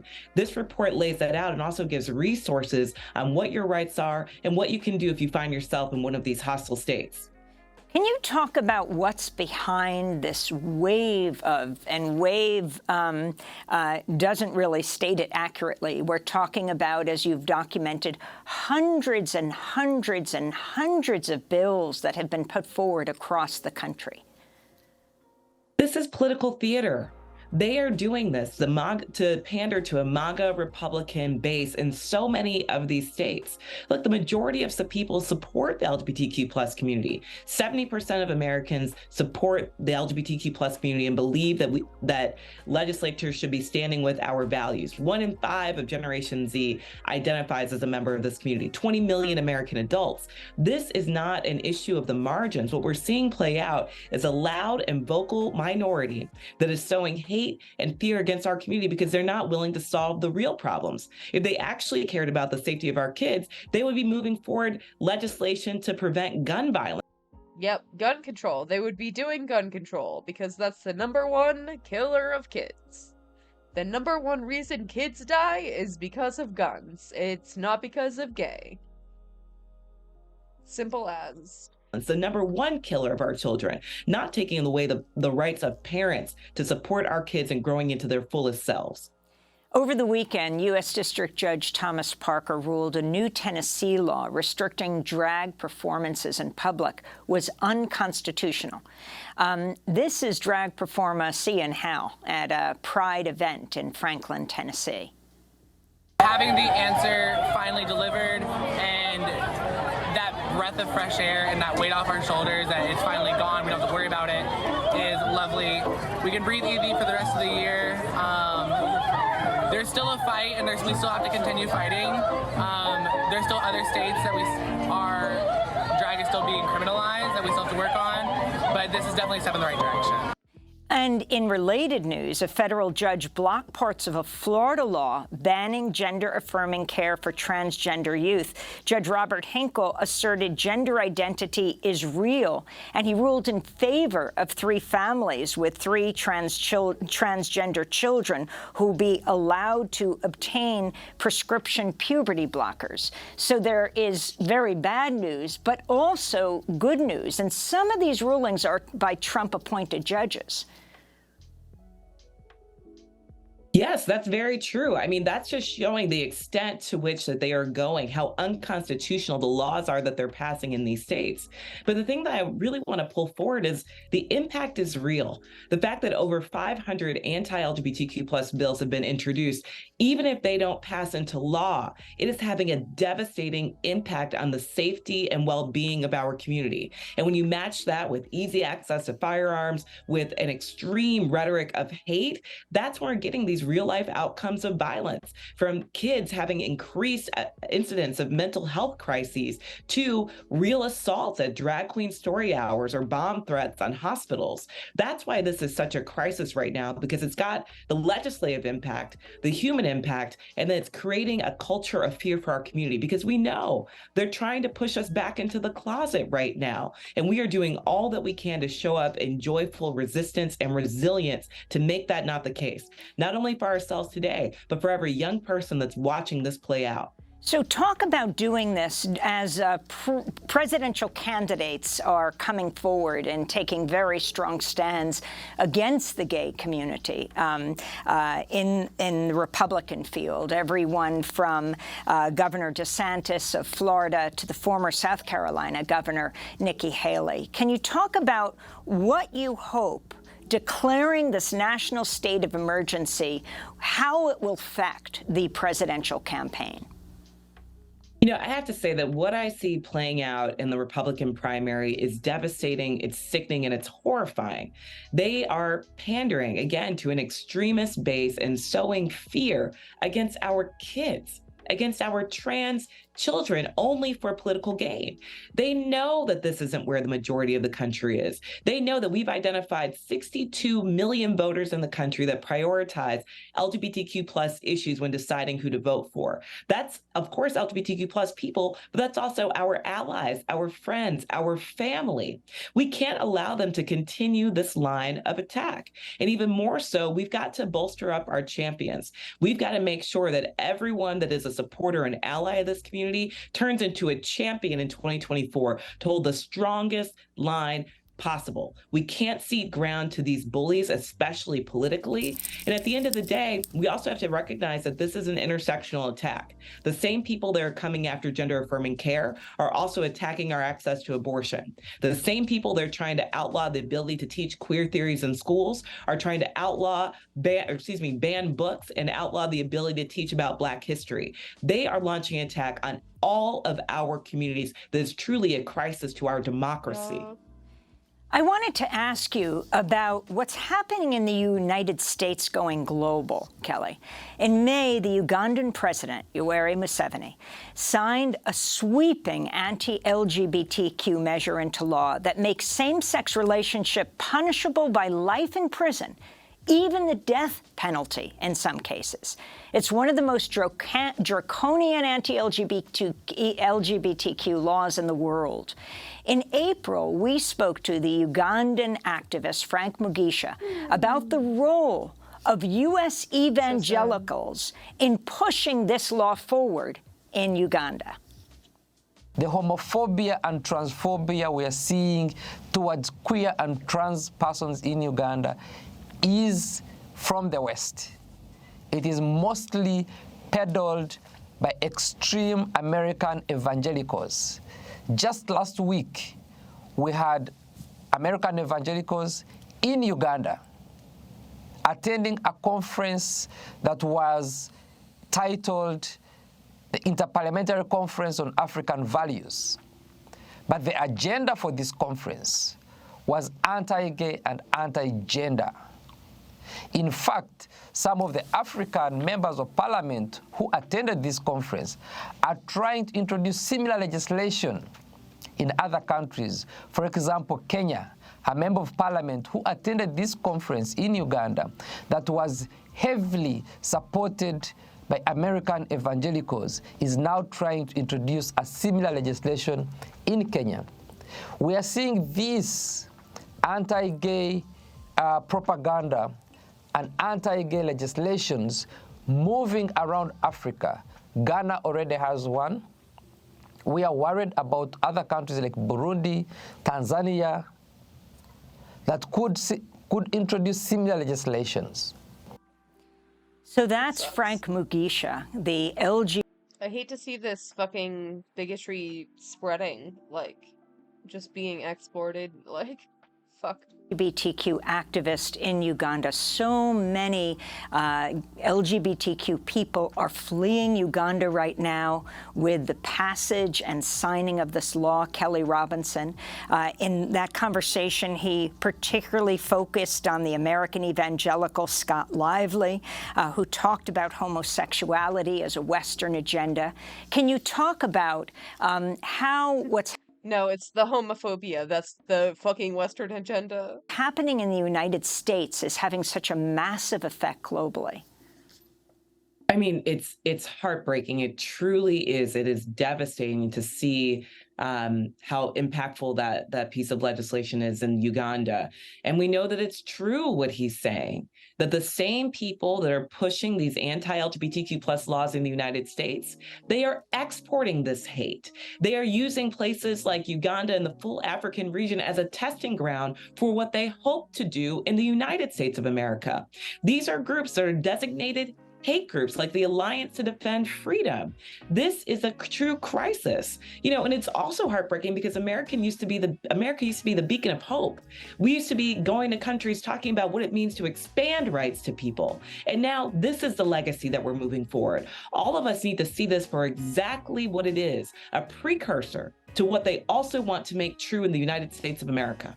And finally, Kelly, if you can talk about what you feel people need to do in this time as your organization has designated a national emergency.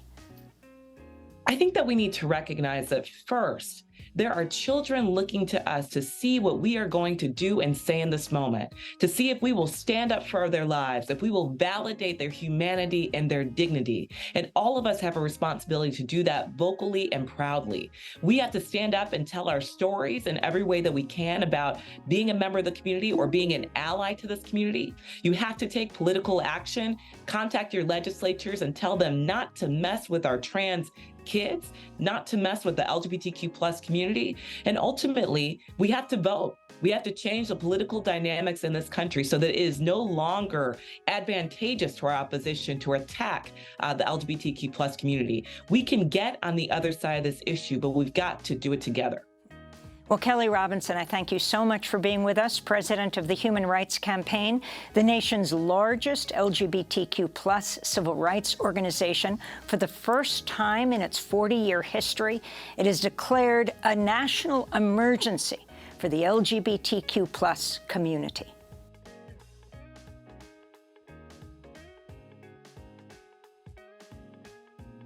Yeah. She looks grim, but it's not over till it's over, you know? Even though there's fucking, whatever, 500 bills up, they can still be overturned, they can still be challenged, they can still be appealed. It's not like suddenly it's illegal to be gay everywhere now, like. We just have to beat them in the marketplace of ideas, i.e., court. Oh, yeah. I started streaming right as Rhizome raided Doodleburb, so I wanted to come So they made the barrier here. see what they're doing. And of course, when this happened, when the fight broke out, when the police came, Oh, they were talking about this thing we were just talking about. They were helping the rioters. They were helping the anti-LGBT protesters. Like, here. Which one is it? So here on the ground.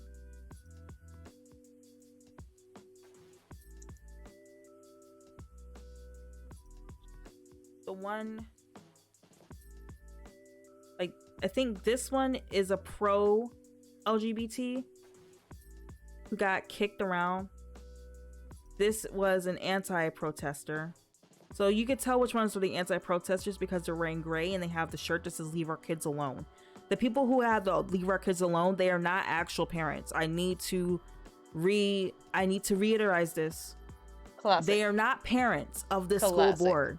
Every fucking time. Yeah, the white shirts, yes. They're tourists. This is what they do for fun, I guess. They just go to these areas where demonstrations are happening to cause trouble, to cause panic. Literal paid actors. Bro. There's a video I saw with one of the cops telling them, "We are trying to help you, just calm down for now." Yeah, because of course the cops are going to help these people. Of course. They're there to harass the local population. Yeah, exactly, Hydroponic Maple. Very similar to what the Westboro Baptist Church did. Yeah. Infuriating. I thought there was more. Insane. I could have sworn that there was like another thread that had more information.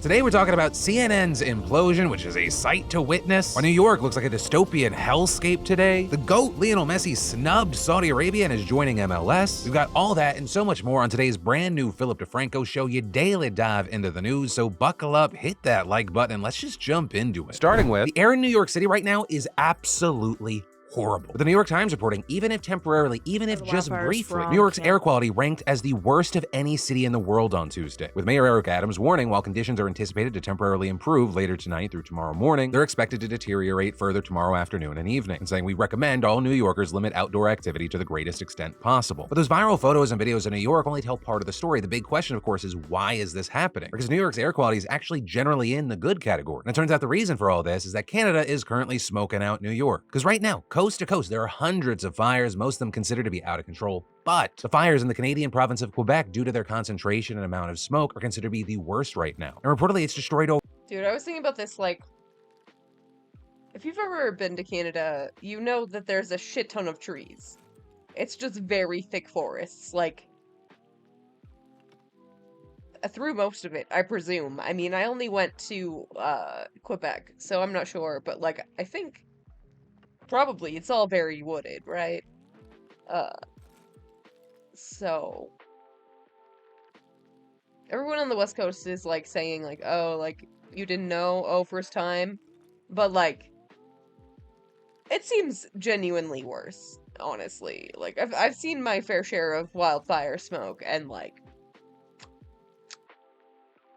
this does seem worse. It does seem worse. Like one of the worst cases. Over 740,000 acres of forest, which, just to give you some context there, that would put it among the largest California wildfires ever. Now, currently, in the most recent places, there have been no reported deaths and only moderate damage to communities, which is kind of astounding when you consider how big these fires have been. Although many thousands have had to evacuate, and there's a decent chance that could change by the time that you see this. But while there hasn't been much damage to humans directly, the smoke that is put into the air is causing major problems, with at least 47 people having to be airlifted to hospitals, and in fact, it's so bad in some areas that people with respiratory and mobility issues are being moved to safer areas. And that's just with Canada. Canada, right? Here in the US, we've also had to issue major air quality warnings throughout the entire Northeast, right? It's not just New York City, and beyond just being one of the largest fires in Canada ever, it's also a telltale sign of worsening climate, right? Because when you see all this, it might be easy to try to make a comparison to California's, where on base is a lot of fires out here. But a key thing to remember is that the reality is that Quebec's ecosystem is fundamentally different, because the ecosystems of places like much of California and Australia are adapted to massive destructive wildfires every year. At least to a certain degree, it's part of the life cycle. And I say to a certain degree because in some of those places, it's become so common that it's straining the environments. However, in Quebec, fires like this are expected to only happen once every century or 2 centuries. But this is the second set of fires this size for them in just 30 years, with many sizable ones also happening in between. And across Canada, there's already been 9.39 million acres burned this year, with 6.5 million of that happening just in May alone.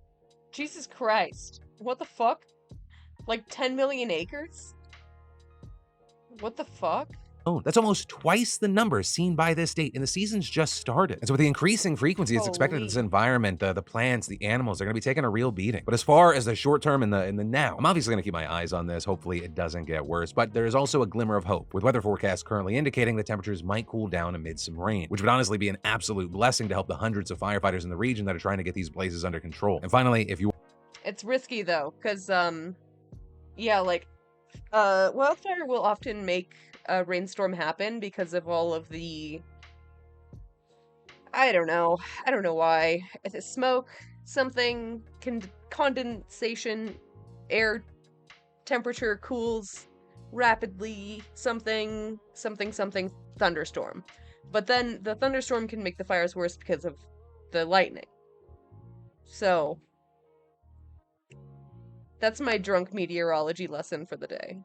You are watching from one of the areas affected, please listen to officials there. If your city looks like a car that's getting hot boxed, you have officials saying, be careful, don't go outside if not needed, maybe listen. Breathing unassisted, one of my favorite things to do. I highly recommend everyone try to keep those skills. And then the GOAT, Lionel Messi, is coming to Major League Soccer, joining the MLS in Miami, 100% confirmed probably. And if you're confused by that sentence, I get it, because this morning it was reported that he was going, but they were awaiting confirmation. Then just before uploading today, Messi himself saying, yes, I'm going to the MLS, but then also saying, I've made the decision that I'm going to Miami. It's still not a done deal 100%. I'm missing a few things, but we've decided to keep going down the path. I'm reportedly saying if the Barcelona thing didn't work out, I wanted to leave Europe, leave the spotlight, and focus more on my family. And while obviously this is still a developing situation regarding the some things that he might be able to get, there are currently reports saying he could earn a share of Apple's MLS season pass revenue as well as get a cut of Adidas profits after his arrival. And it would absolutely make sense why the MLS would have to get very creative to bring Messi in, because you also have reports saying Messi apparently turned down a whopping $400 million a year deal from Saudi Arabia, with Bloomberg noting that Messi's move to Major League Soccer would be a significant blow to Saudi Arabia's global sports ambitions driven by Crown Prince Mohammed Bonesaw, something that Cristiano Ronaldo recently embraced. But also another key aspect of the story is what a massive win this is for David Beckham, because this man has been playing 4D chess. Because check this out, it's one of the more interesting things in sports. Back in 2007, Beckham joined the MLS, and over 5 years he earned $255 million, but also he got the option to launch an expansion team for just $25 million. And so he started and owned Inter Miami, a club currently valued at $600 million. And that notably was before acquiring Lionel Messi, the fucking biggest name in the sport. A move that some have speculated would bring the club's valuation toward $1 billion, which would be absolutely amazing. But again, keep in mind, all of this is developing and it's a wild one. And then we have to talk about the dumpster fire. That would be insane.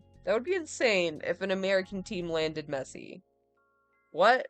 Cannot look away train crash implosion that is CNN and Chris Licht. I was already planning to talk about part of this, but then the dominoes just kept falling. Well, the big news today is that Chris Licht, the CEO of CNN, is going to be stepping down. The Atlantic dropped a 15,000 word profile on Licht, and it was important and eye-opening, and I was like, let's make this digestible, because let's be honest, 90% of people see a wall of 15,000 words, they're like, I'm sorry or congratulations. I'm not reading that, but I'm with you, unless what's in there is bad, in which case I'm not, because again, I'm not reading it. But it was a fascinating and eye-opening profile that gave some answers to things that CNN's done over the past year that not only like made people turn their heads, but did so drastically, like necks were broken. Because most people's entry point into who is Chris Licht and this new CNN was the whole fucking Trump town hall debacle, right? Because you had so many people going, who thought it was a great idea not only to platform Donald Trump, but then to also put Caitlin Collins across from him, not in some sort of one-on-one situation, something controllable, maybe a situation where she wouldn't just get steamrolled by lie after lie. No, instead opting to put her in a 300 versus 1 situation situation with a Trump audience. It might as well have been a Trump rally. And then after the train wreck of a town hall, instead of hyper-focusing on journalists fact-checking, platforming pro-Trump politicians who continued to push election lies. But again, while that moment was the entry point for a lot of kind of like the general public, this piece really explained how tumultuous the last year's been, with it seeming to expose that what happened at the Trump town hall, that was like a desperate ploy. Because Licht was reportedly brought in with express orders from his boss, David Zaslav, to bring CNN into the political center and boost their failing ratings. And the hopes around him were initially very high. People saying, you know, he's a producer from The Late Show with Stephen Colbert, he's top notch. But in Licht's pursuit to win over, I guess, what he saw as right-leaning or centrist people, he fumbled again and again, alienating allies along the way, proving critics right, some of whom also had lingering loyalty to his predecessors, Jeff Zucker, and called him for advice, something that Licht absolutely hated. What was described was a CNN newsroom splitting off into factions, with Licht himself appearing to grow more and more paranoid of the people around him, also trying to please the apparent micromanager that was Zaslav. Something that got even worse is you had a CNN journalist openly criticizing Licht's decision to host Trump in that manner in a speech at the Columbia Journalism School, which then brings us to what many saw as possibly the beginning of the end for Licht, the installation of David Levy as COO, something they tried to describe as, you know, he's just there to help. But this is, you had people in the know saying David Levy's too important to be just helping. Or Levy's a close associate of Zaslav, and when he was hired, rumors spread of an imminent power struggle between him and Licht. And then following the publication of the Atlantic article, there was reportedly unrest within the news company itself, with reportedly major CNN personalities like Aaron Burnett and Anderson Cooper voicing their concerns about Licht's leadership. And this is the Wall Street Journal was reporting that Zaslav's patience with Licht was growing very thin. All of that leading to this last Monday where you had Licht apologizing to CNN staff for it, saying he was sorry that the news of his management had overshadowed the journalism at CNN, and saying he would fight to regain their trust, quote, because you deserve a leader who will be in the trenches fighting to ensure CNN remains the world's most trusted name in news. And adding, CNN is not about me. I should not be in the news. And apparently Zaslav was like, I agree, with him announcing this morning Licht's intentions to step down in CNN's daily editorial call. For a number of reasons, things didn't work out, and that's unfortunate. It's really unfortunate, and ultimately that's on me, and I take full responsibility for that. And saying the role will be covered by a leadership team of 3 different executive vice presidents across the company, as well as a COO, Levy, while the hunt for a new leader takes place. And emphasizing that the search for a new network chief may take quite a while. But as far as what happens from here, I mean, only time can tell. Is this just a bad moment for Licht? Is it just a bad moment for CNN? Will they rebound? Or will they, or just one of them, be the latest example of it can take a lifetime to build a reputation and just moments to ruin one? And then, in entertainment news, Jenna Ortega is firing back. Because in recent months, more and more people have been dunking on her. And this in part because while on the Armchair Expert podcast, she said, there was times on that set where I even became almost unprofessional in a sense where I just started changing lines and I would have to sit down with the writers and they would be like, wait, what happened to the scene? And I would have to go through and explain why I couldn't do certain things. And some people were immediately critical of those comments, saying she sounded toxic and entitled, with her getting mocked yet again amid the writer's strike, with a number of writers even holding signs referencing her comments. Though notably at the same time, you had people saying this was really kind of an unfair way to dunk on someone, right? Because by no means is it unheard of for an actor to change lines to speak with writers about scripts. But the reason we're talking about it now is those comments got so much attention, she actually addressed them during the Hollywood Reporter's Comedy Actress Roundtable. And there, defending herself, noting that she's coming into the 2nd season of Wednesday as a producer of the show, and she maintains that her voice needs to be heard on set. I think a project is best when there's as many voices and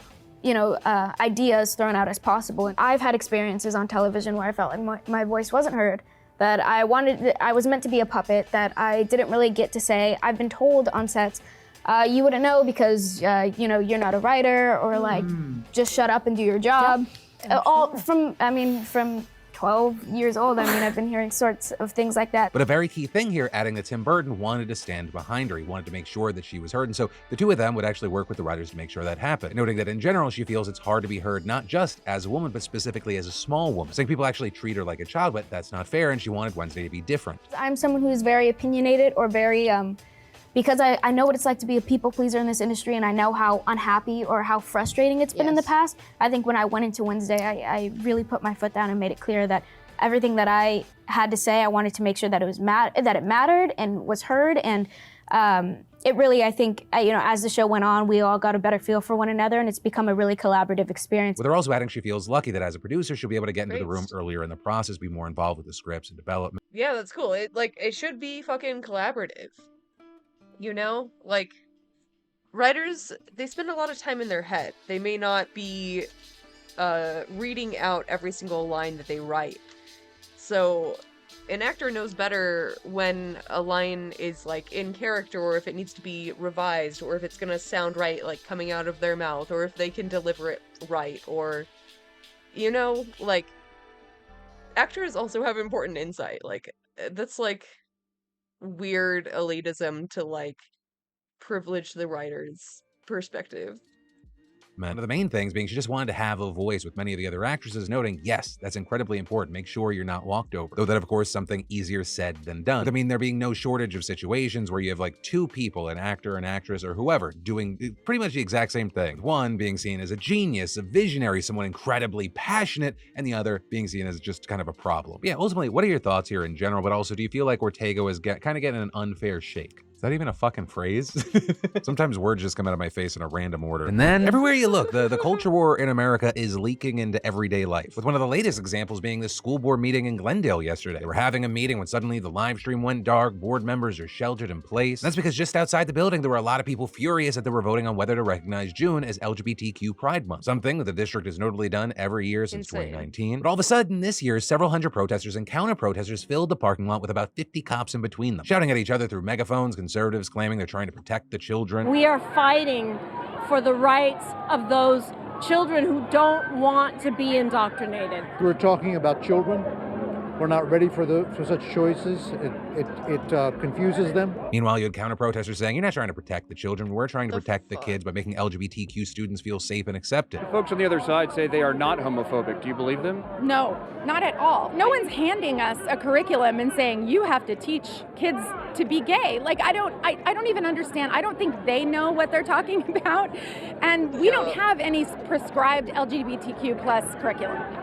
We just don't leave gay people out of the equation. And though the demonstrations were peaceful for most of the day, police couldn't keep them apart forever, because at some point, the dialogue just turned into an outright brawl. People trading punches, slaps, even pepper spray. And despite how the video looks, no injuries were reported. The police also stepping in to break up the fight, then ordering the crowd to disperse, also arresting 3 people for using pepper spray and obstructing officers. But then later in the night, the school board finally— The fuck do you mean no injuries were reported? They probably didn't have EMS on scene. They probably just had cops. going ahead and unanimously declaring June Pride Month. But also a very key thing here is this wasn't a unique situation. We've been seeing anti-LGBTQ protests at Pride events and school boards around the country. Like even just last week, some of the same groups who were at Glendale also protested at a North Hollywood elementary school, with them often just moving from protest to protest, which feeds into the criticism that they don't even have kids at the school districts. And then, people scare me news, let's talk about more of America in 2023, with this latest incident involving 58-year-old Susan Louise Lorenz, a Floridian who reportedly has been dealing with a neighbor's kids running across a field outside her home for a while. Though on Friday, we saw things escalate in a crazy way, with a woman reportedly yelling at them, then throwing a roller skate at a boy, that hitting him in the toe, swinging at 2 boys with an umbrella when they tried to talk to her. And so then hearing all this, the kid's mother, 35-year-old AJ Owen, she goes over, she knocks on Susan's door, demanding she come outside. But instead, Lawrence reportedly just shoots a bullet through her door into Owen's chest, killing her right next to her 10-year-old son. With Lawrence, as far as her defense, saying that Owens previously attacked her and that Owens had been trying to break down the door and that the shooting was in self-defense. Right now, it appears the cops are not buying that, because yesterday they charged her with manslaughter with a firearm, culpable negligence, battery, and assault. And Sheriff Billy Wood saying this was the culmination of a 2.5 years feud, and saying in a video posted on Facebook last night that this was not stand your ground, but simply a killing. Some of you have asked me about the stand your ground law. It does not apply in all situations, and this situation is a prime example of when it was not justified. Reportedly, detectives were able to establish that Lawrence's actions were not justifiable under Florida law. And so now she faces up to 30 years in prison just from the manslaughter charge. And then we've got border problems, people. Right, the Biden administration's recent decision to end many pandemic-era immigration policies has been controversial. And not just here in the States, but even abroad. And that's because due to new deals with our southern neighbors, many asylum seekers are being expelled to Mexico. I mean, we're talking about upwards of 1,000 people a day. And so that, alongside a requirement that people seeking asylum in the U.S. must be denied first somewhere else, that's resulted in Mexico struggling with a massive uptick in requests. But Mexico, they're just not set up to handle them. One of the first issues is that due to agreements with the U.S., Mexico's immigration system heavily prioritizes removing people from the country, not processing asylum requests. And in its most recent federal budget, the agency in charge of getting rid of undocumented migrants had $90 million to spend alongside 30,000 National Guard troops. But for the Mexican Commission for Refugee Assistance, that had just $8.5 million, and that's accounting for $6 million that the UN gives it. And this lack of resources has led to a massive backlog of requests. And it's gotten to the point that, you know, the temporary migrant cities that we're used to seeing in border towns are now popping up in places like Mexico City. But for many, the worst part is the uncertainty over their status. Right? It's not uncommon to be denied asylum in the US and then sent to Mexico, but it's not like that paperwork or the asylum process actually follows you there. So then they need to start over, and in the meantime, they're not able to get work permits and are forced to rely on the ever-stressed nonprofits that attempt to house the people, with at times taking months to get an answer, and they have no way to sustain themselves in the meantime, which also puts a burden on the locals despite the thousands who want to work. And so it's unclear what the long-term solution is for Mexico or even the US, because as long as being there, even with those conditions, is better than being in places like Haiti right now, there will obviously always be those trying to just get a better life, even if the way to get there is an exhausting and uncertain inch at a time. And that brings us to the end. Like,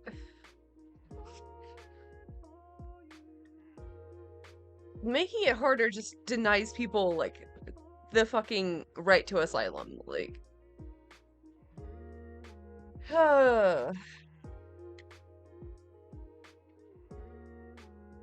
goddamn America.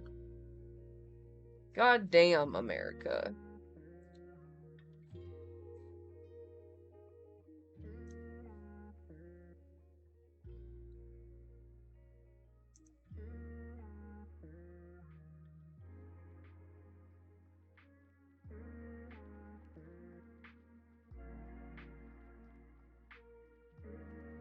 The angels in heaven were singing, God! The controversy started with words spoken by the Reverend Jeremiah Wright in his sermons. No. I want the full thing.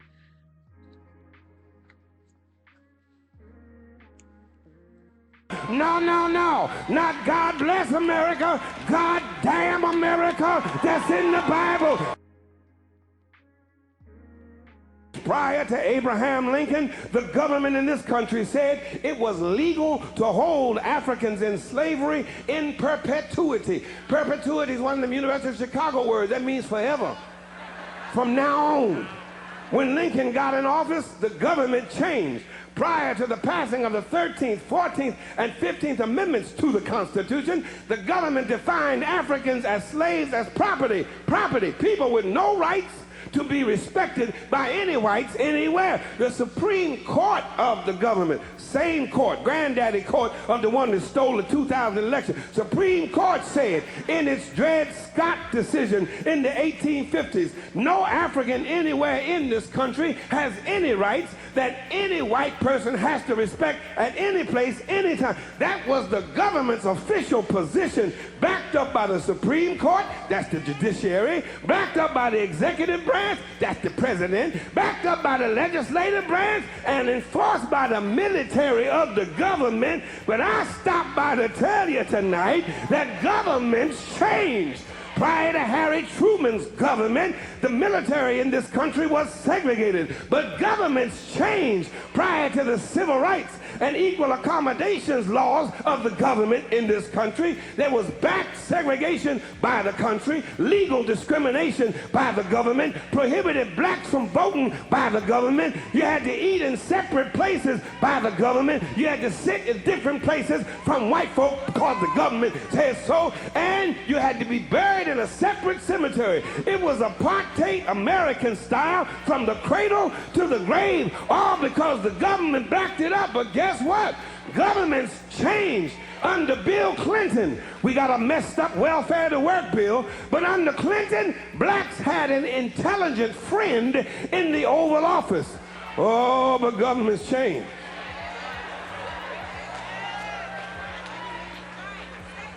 The election was stolen.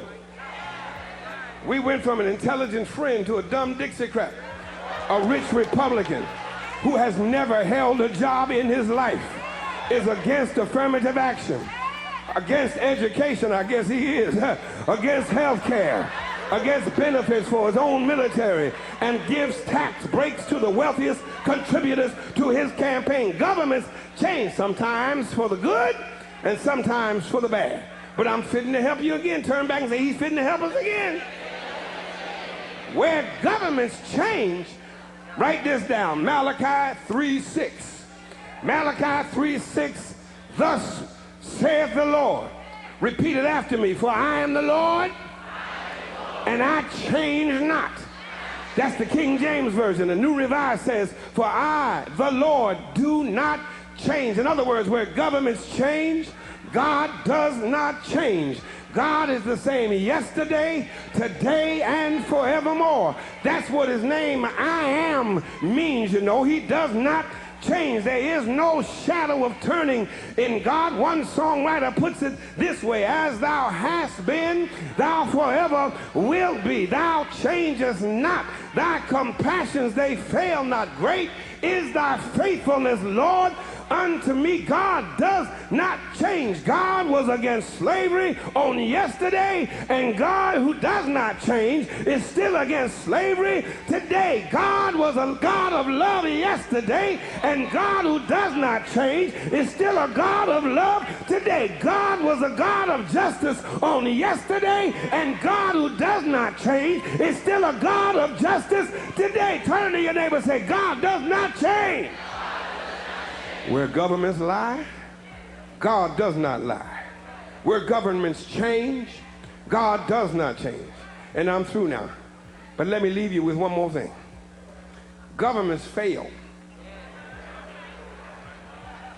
The government in this text, comprised of Caesar, Quirinius, Pontius Pilate, Pontius Pilate. The Roman government failed. The British government used to rule from east to west. The British government had a Union Jack. She colonized Kenya, Ghana, Nigeria, Jamaica, Barbados, Trinidad, and Hong Kong. Her navies ruled the 7 seas all the way down to the tip of Argentina in the Falklands.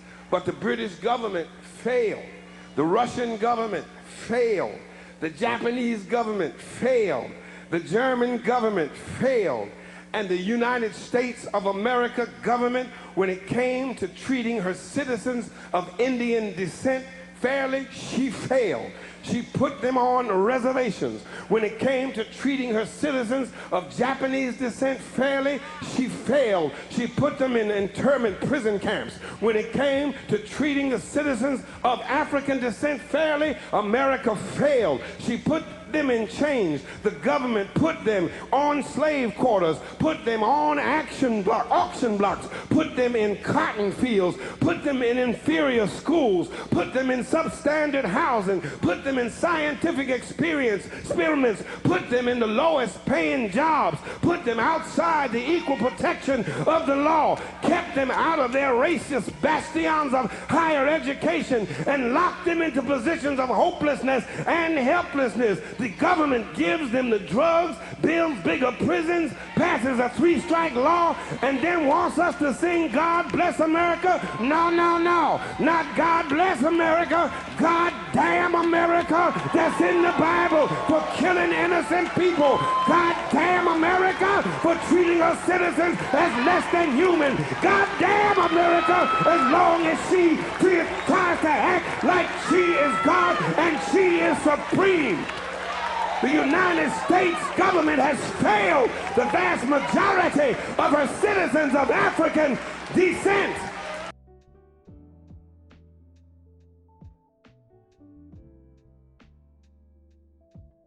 Timeless. Fucking timeless. Goddamn America, as long as it refuses fucking refugee status. For no apparent reason. What else? Okay, we got a little bit more on the fires, then it's alien time. We begin with the dangerous air quality for millions of Americans. 13 states are under alert as smoke from hundreds of wildfires in Canada spreads across the Northeast and Mid-Atlantic. Right now, New York City has some of the worst air quality in the world, and Detroit is up there as well. That's right. So air pollution is absolutely out of control all over the Northeast. I'm sure everyone has seen photos, if not are living an incredibly apocalyptic sight right outside of their windows. The air quality is often unsafe, but the reality is, what is this stemming from? And we all know climate change. But so according to NBC News, air pollution is spiking from these wildfires that have been raging in the Canadian provinces of Quebec and Nova Scotia. Canada is experiencing one of the worst starts to its fire season ever recorded. I mean, it's only June.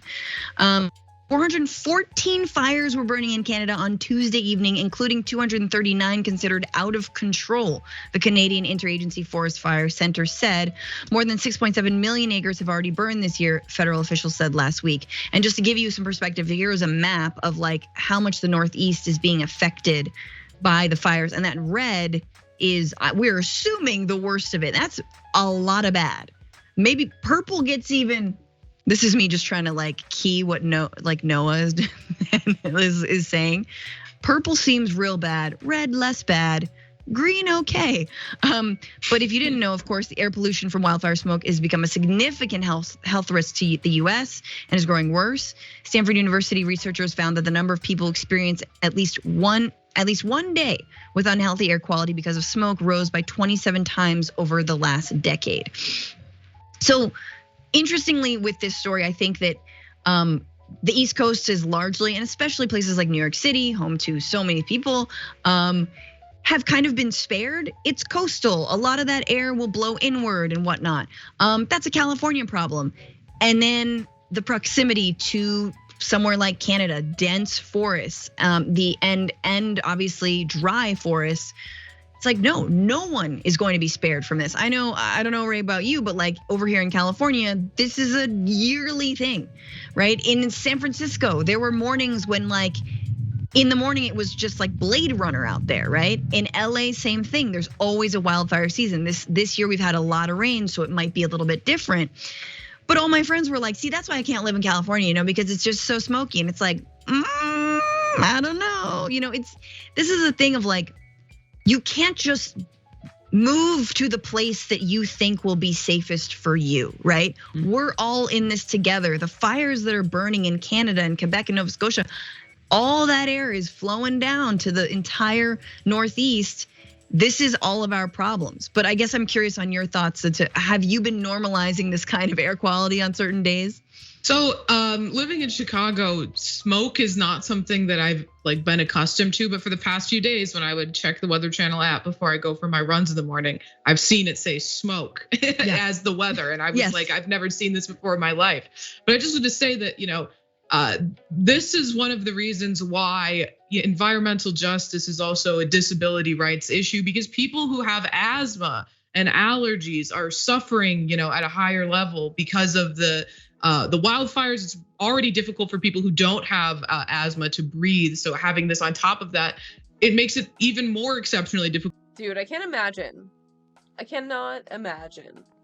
My brother had asthma, and he would describe it as like being suffocated by cellophane. And that's just like in normal conditions, Adding smoke to that, sounds fucking like torture, like actual torture. I don't know, dude. I feel like everyone at this point should have an air purifier. A state-mandated air purifier. State-supplied air purifiers. When? No, really though, it's a good investment, and you never know when you might want to remove smoke particles from your house. Difficult for people with asthma to breathe, but also with climate change, different sorts of allergens are being reintroduced into the air. So people who have these allergies are suffering more. So I just wanted to tie those two things together and show, how really interconnected these sorts of, rights issues are with one another. Yeah, and who is the most vulnerable out of those folks? Children who can develop asthma in their early lives, right? That's when a lot of it develops. And if your proximity to, whether it's an oil refinery or some other carbon polluting entity, that will determine your health as you grow up. And so you're absolutely right. It's a disability issue. It's a healthcare issue. And if it is a children's rights issue in a time when all we're doing is talking about children's rights and the drag queens are coming for you and all the nonsense. And if only the folks who actually cared about kids looked out of their windows and saw, oh, hey, this is affecting people with small lungs far more than it is anyone else. Maybe we should, try and stop climate change for them and for the future, the future thems, the future kids. The future thems. The future them. The future they thems. I'm sorry. That made me laugh. It's alien time, baby. Fun alien time. We can riff on the alien guy. I wonder if he's already mentioning the report from yesterday. Probably.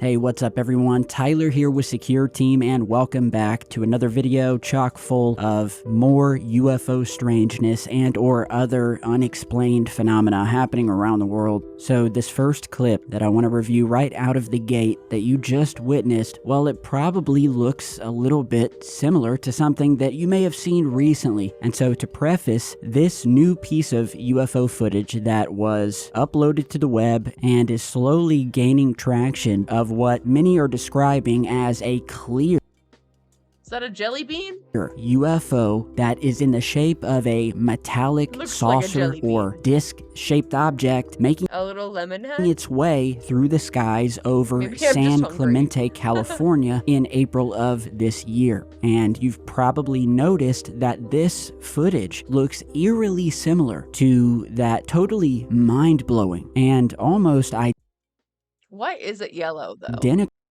It's like yellow. It almost looks like it could be a blimp. It's hard to say. UFO footage captured from that private plane with the pilot and the model inside. They were flying over Colombia, featured in, I think it was my most recent YouTube video, of yet another metallic craft that has to bank suddenly to avoid hitting this private plane.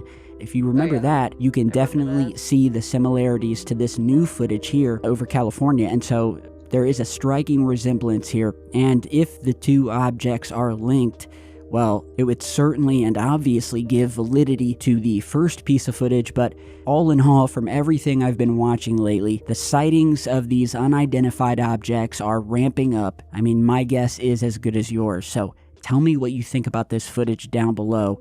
Amazing stuff, had to post it. Could it be a drone? A balloon? I don't know. This thing looks pretty thin. It looks like it's moving with purpose, and yet another, bizarre, mysterious clip. So put your comments and thoughts down below the video. And here, next, a viewer-submitted clip. This time we don't have a lot of information about it, but I could care a little bit less of the exact location as long as it's legit and really interesting video of something unnatural. And so it would appear we have that with this new clip, taken vertically, where we have a few people walking around some beautiful canyons and witness these two orbs sitting in the sky, and where at one point towards the end of the video, one of the orbs disappears, but the other suddenly jets off out into the distance at an extremely high rate of speed. So Always check with this the out. orbs, dude. Fuck. That's you. It's not a UFO. That's a UFO. Yeah, okay. Have it come pick us up then. It's not a UFO. That's a UFO. Dropping flares or some shit? Oh shit! It's gone! Oh fuck! Oh, fuck. Okay, so if you didn't see it, I'm going to show you some enhanced shots here, and where I've added some black and white filtering to more bring out these objects, but just watch and, there's not much more I this hurts my brain. can say other than this also, if legit, and I haven't seen anything to the contrary, is yet another piece of hair-raising footage depicting something I believe other than a drone or another man-made object. These things look like glowing balls of plasma, and the speed with which this object blasts off into the distance, it left me totally astonished. So I'll try to get more information on this footage, and if I do, I will update you guys in the next video.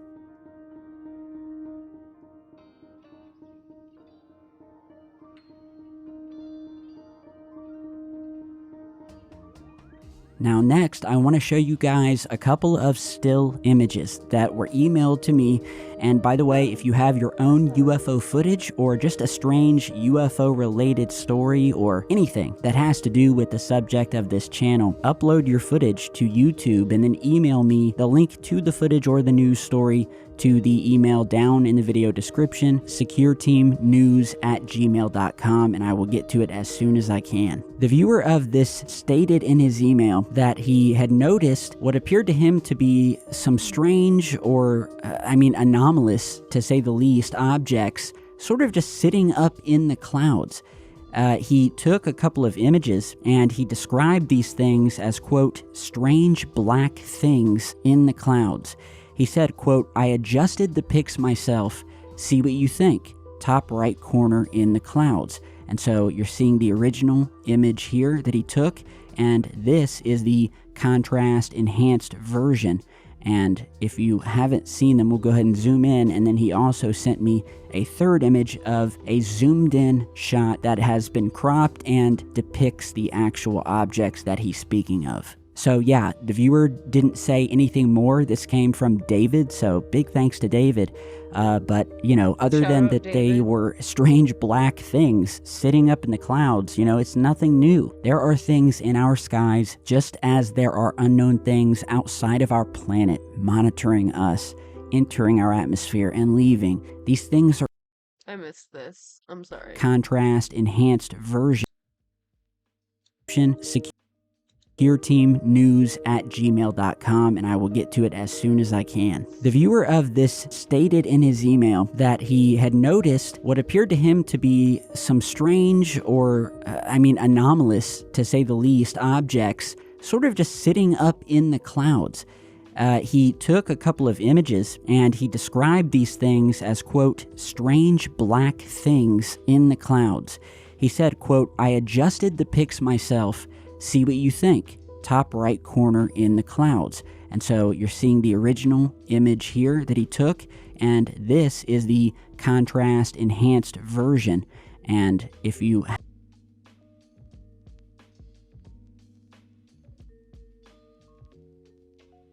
Bro, that could be literally anything. It could be anything at all. It could be a bird. It could be a plane. This is shit. haven't seen them, we'll go ahead and are unknown things.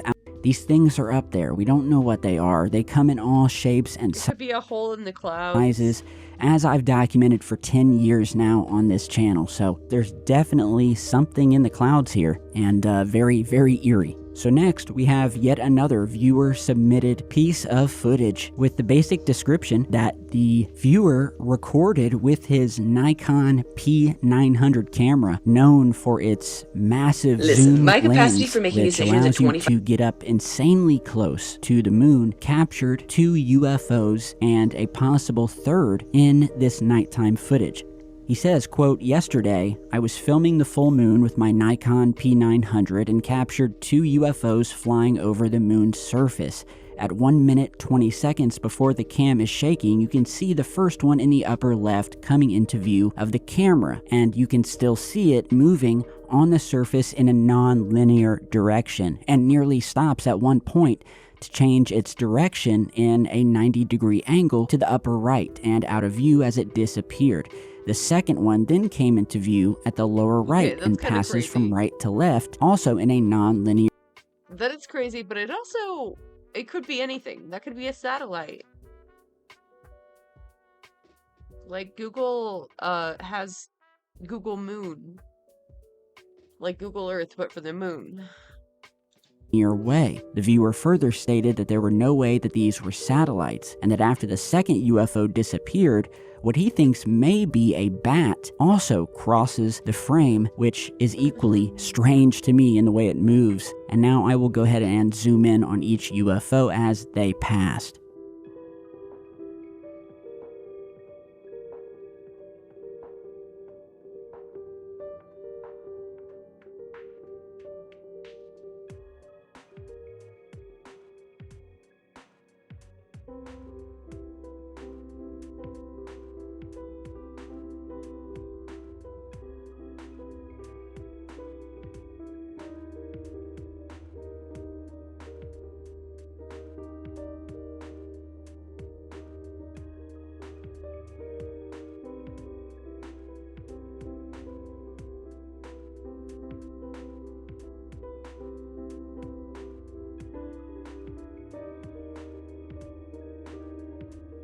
Bro. Bro, that's a bird. That's a bird. Come on, man. That was literally a bird that was on Earth. An Earth bird. Come on. It has wings that are flapping. Come on. That's like a bat. Okay, so yeah, this was captured on June 2nd of this year. Definitely unidentified objects. I also have a Nikon P1000, which is essentially the same Literally birds. camera. So whatever these objects are, they are much closer to the moon than they are to the camera. And while the first two objects could be anything, Disagree. I mean, they are definitely far out there, either above the moon or in space. The jury's out on what those could be. Now, the last UFO passing by that he said he thought could have maybe been a bat flying past the moon, well, the more I watched this and looped it over, which I'll do here, the more I started to think that maybe this wasn't a bat, because if you watch it, it almost looks as if rather than we are seeing wings of something flapping, this object looks like it is spinning over and over and over, and that could potentially also be in space. What? Dude, no it doesn't. What? Albeit maybe more in the middle in between Earth and the moon, You're as kidding. opposed to closer or right above the moon. When I saw this, it instantly reminded me of an oldie but goodie piece of NASA footage. I believe it was from one of the Apollo missions, or actually it may be from the International Space Station, but back in the day I featured a clip of a UFO caught passing by the Earth high above that was dubbed and is known as the boomerang UFO, spinning at many thousands of times per minute into the frame of the camera. And that is what this UFO above the moon, or near it, or somewhere between Earth and our lunar neighbor, it reminds me of. This thing looks like yet another boomerang type UFO, but I will let you guys It could just be a boomerang. Ever think about that? be the judge of that. You think it's a bat? If so, put it down below. And lastly today, going off of the UFO subject a little bit, because I haven't talked about this in a few videos now, but it's no secret that I have covered many hundreds of times over here on the channel, the phenomenon of mystery booms and unexplained sounds that have and continue to rock cities and Ah yes, a Tyler classic. towns across the world, with many believing that something massive is moving underground, rattling your windows. And well, we have a new story out of Flint, Michigan here, where, as you're seeing in the news report from April 30th, 2023, these unexplained mystery booms have continued. And now we have city council members of the town asking the feds, or the FBI, to please help them find the source of these mystery booms that, quote, felt like fireworks underground. And so, in a nutshell, it would seem that Michigan has become a battleground of unexplained phenomena.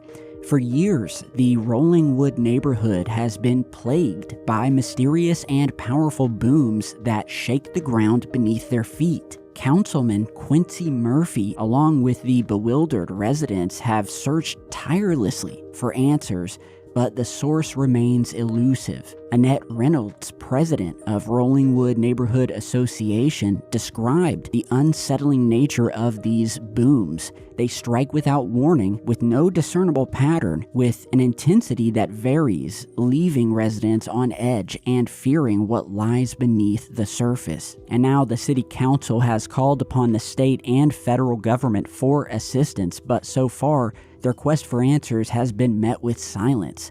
And Flint is not alone in this ordeal. Similar booms have reverberated across the globe, from Mojave County, Arizona, to distant corners of Utah, Massachusetts, and Oklahoma. A web of unexplained disturbances stretches far and wide, connecting these.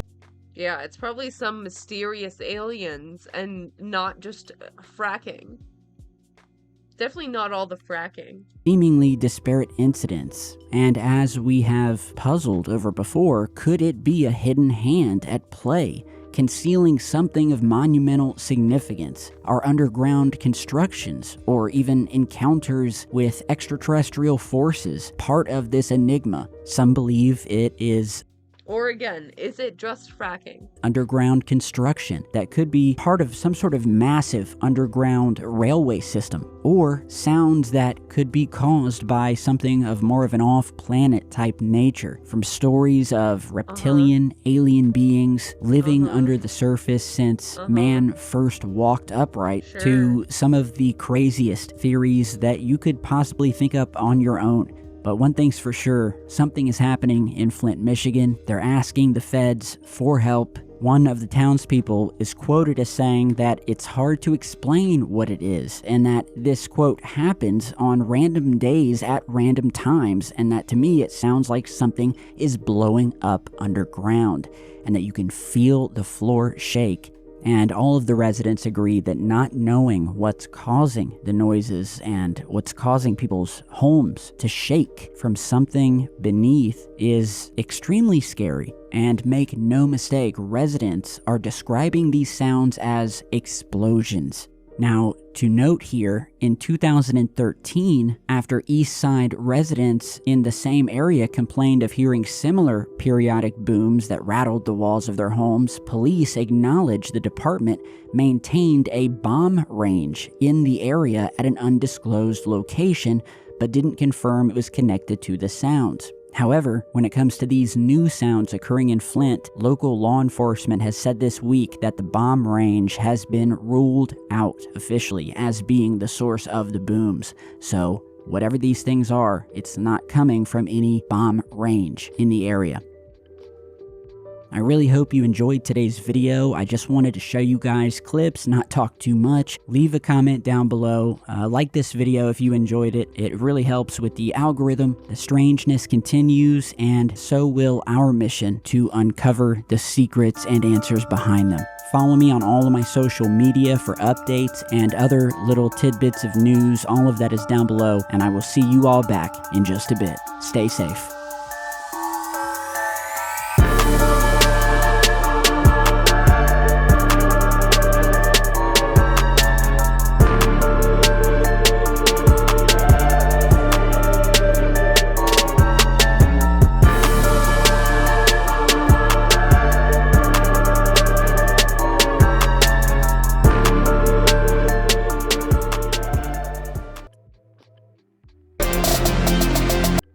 Hang on, I'm Hacker Man and Zing. I am myth busting. I am debunking. I'm gonna debunk.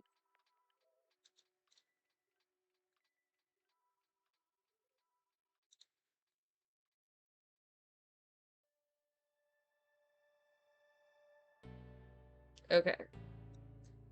So there's Flint. It's right here. Right there. Right there, okay. And then all of the fracking sites in Michigan. So wait, let's get these on the same scale real quick so I can not mess this up. Okay. That's roughly the same. Yeah. Okay, so Flint is right around here, I believe. Here-ish, I think. It's surrounded by at least 7 fracking sites. So that might have something to do with it, huh? That might have not helped the water situation. Just maybe. I don't know. Just saying. I'm just saying. Where? Wait a minute. Okay. Alright, that was it. It's fun time.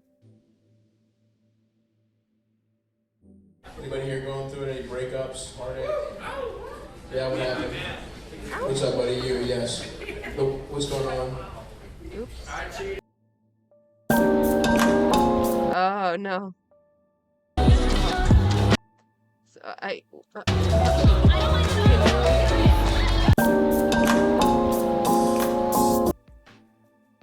Anybody here going through any I'm breakups, struggle. heartache?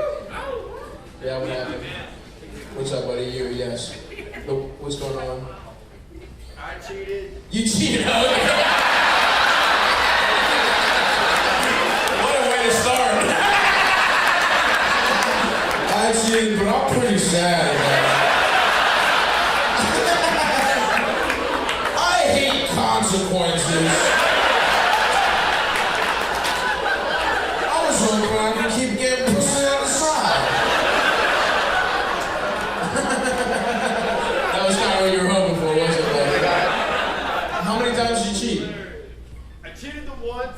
One, just one. Was it your birthday? So I cheated. Yeah, no, we've covered that. That's established. And then what? How just once? She punched you? For real? For real? I cheated. Okay, all right. Yeah. Sorry, this is Texas thing. Your friend's like, yeah, no, of course. You get punched, you fuck. That's fair. Okay, I hope it doesn't work the other way around here. No, okay, just the one. Who was the person you cheated with, if you don't mind me asking? Yeah, go ahead. Please. Any moment, motherfucker. Hurry up.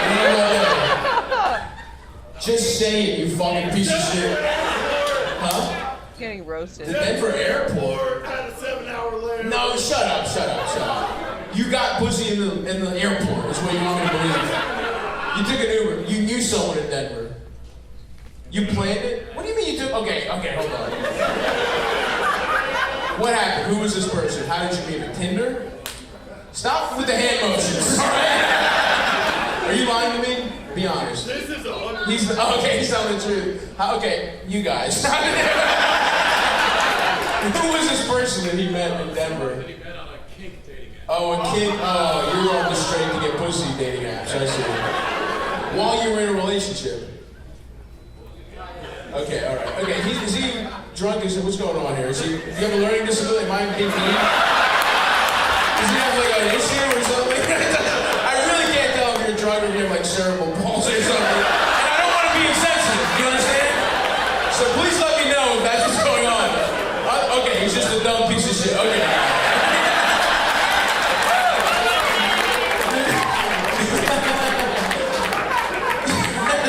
Your conversational skills felt developmentally disabled.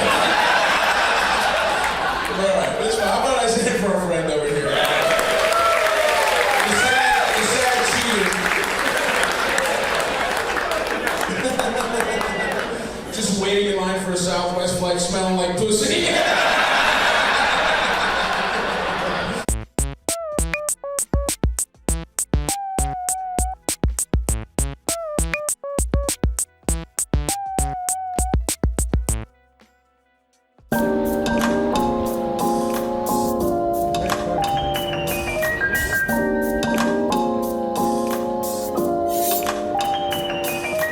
All right, what's your name? My name is Nemo, Nimo, spelled Nemo like the fish but with an I. And how long have you been watching Ray? 3 years now, officially. To be honest, the reason why I started watching her is because I had a huge crush on her. I just want to let her know that I love her a lot. Oh, she's the best person in the world. We rolled out all the flags. You're a fan of Ray's. I'm a big fan of Ray. How long have you been watching Ray? Oh God, since I was a newborn baby, I say from the beginning. And I'm here for the coronation. She's becoming queen. So excited. Austin's like a pathological liar. This is the store beforehand, so like.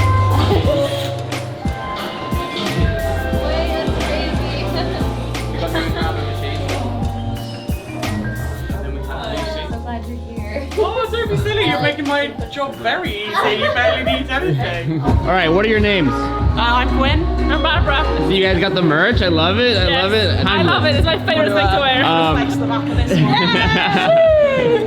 Where are you from? I'm from Poland. Oh, damn, you came all the way from Poland for this? And then what do you want to say to Ray? Yeah. We love you so much. Thank you so much for everything. Appreciate and you'll have a chance to tell her in person too. We're so excited that you're in the UK as well. Yeah, exactly. In the UK, the chance to meet you and to see you is just so amazing. I'm just saying for the Jump Shark events that we've been doing, I haven't seen a queue like this outside, like this early. Oh yeah. Like early doors. Dude, I just finished interviewing a girl who came all the way from Poland. Really? Yeah. I'm sure there's a lot more like that. Yeah. I'm gonna blame it on the lack of sleep, but I might cry. That's so cute. I came all the way here from Oregon for this event.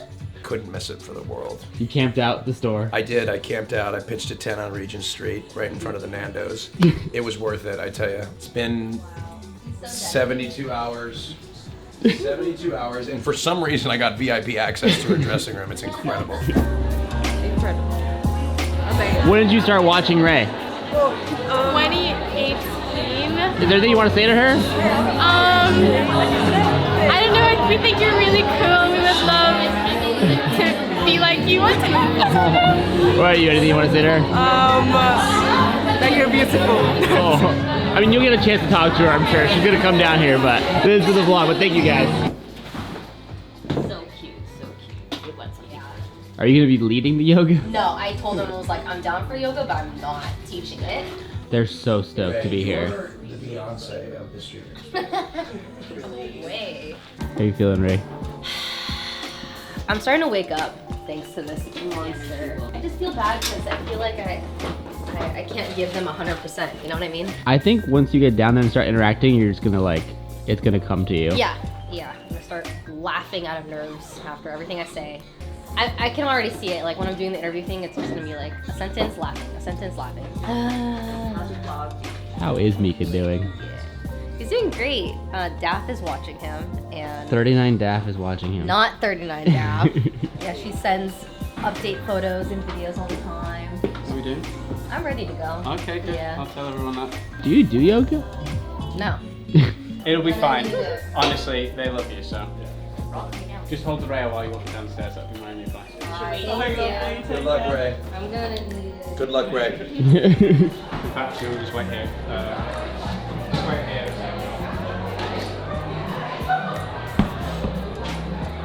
You nervous? I'm not ready. I think this would be a lot easier if I wasn't jet lagged, nervous. You're gonna be great. This is gonna be great. The thing is, they just want to see you in person, off camera. I wish like someone else was here, like Leslie or Myung or Austin. Austin. Austin Chris. How funny would it be if you walk out with Austin? And he does the host thing, he just takes the mic, he should honestly be warming up the crowd for you. No, it's okay. I mean, I would love if you did, but I don't.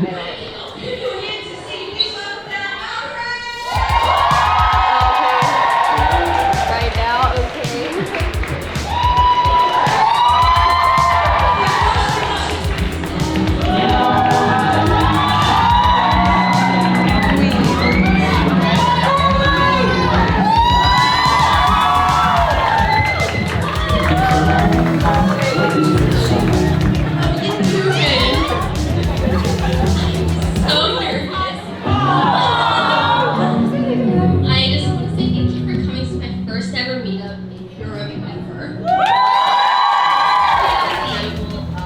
Very cool.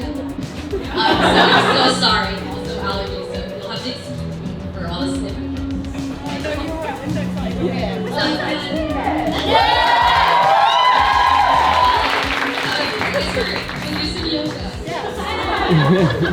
And just pop them to the side. Feel good. No one's looking at me, by the way. You do not need to be the biggest glass at the table. We're going to place your heart directly underneath your shoulders. We're gonna be like, who the hell is this? How was that? I felt kind of weird pointing a camera at a bunch of girls doing yoga, so I got like the B-roll and then I kind of... Yeah, I think that's fine. It looks fun. I feel like it was a nice icebreaker, but I have to go back down the stairs. No, but we won't announce it. Right? Yeah. We're gonna go interview some fans. All right, folks, we're gonna go interview fans of Valkyrie. Do I have a microphone? Yeah, in your hand right now. Okay. Yeah. Let's go interview Ray's fans. Come on. Okay, here we go. I've never done this before. Oh, no applause for you walking out. That's kind of weird. Not. That's kind of weird. It's weird, very strange. Marsh, I know you're working. Can I take a photo with you as well? You want to be in Ray's vlog? Sure. Just be interviewing them, Austin. I know. I'll be interviewing. What's your name? Laura. Laura, where are you from? Malta. Malta? Yeah. If Valkyrie was here right now, what would you tell her? Basically how much she's inspired me and like really helped me when I was like unemployed and living like alone with no one to talk to. And like watching her streams were really great. That's so sweet. Yeah. She's really the sweetest. Everything you see on camera is true. Yeah? Hassan Piker, absolute monster. I believe that. Thank you so much. Nice to meet you. It's been so lovely to Pleasure to meet you. Anti-Piker's biggest Yes. fan. Oh no, don't say Shout out that. Auntie Piker. Did you know that she's the new Queen of England? Oh, yeah. We're here. This is her coronation. Pre-party. Nice to meet you. Thank you for coming. Okay, what's your name? I'm Zoe. Where are you from? I'm from the Cayman Islands. You're from the Cayman Islands. Yeah. That's a UK territory, isn't it? Okay. You're the first person ever has recognized that. I've been to the Cayman Islands. No way. Yes, I have. Grand Cayman my Islands. God. I took a cruise there. We're the Caribbean. Sorry. Excuse me. What's your favorite thing about Ray? She gives off peak girl boss energy, and I wish to be like that. She is a peak girl boss. Ray will be down here pretty soon. Oh, there she is. Oh, I'm kidding. Bro, you're gonna give me a heart attack. I'm sorry. Never got this question. Please don't. No, never. Okay, so Jade has a question. Hey, Jade. So Jade also said, how's Mika? Mika.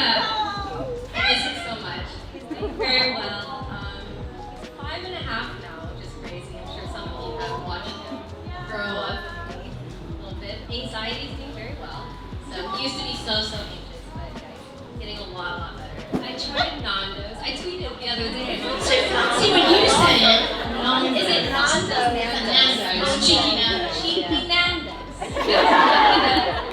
Everyone was saying, oh, you gotta try Nando's. I just had straight plain chicken.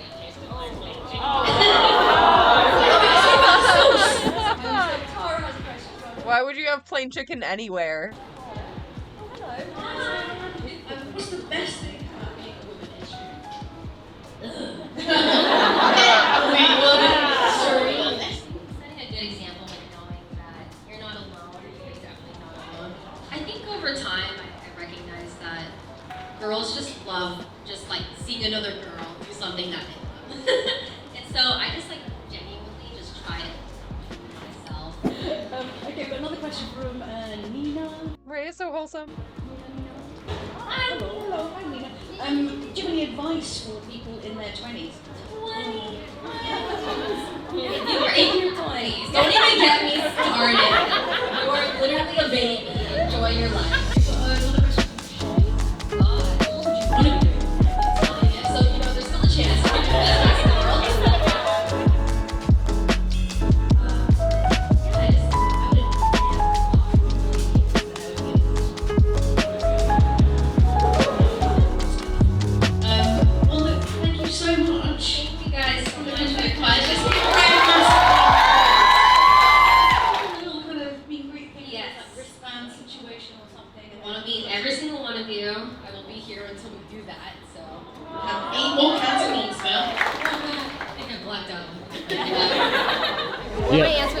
That's fantastic. No, it's so good. Which one are we? Yeah, which one is it? Arms up, everybody.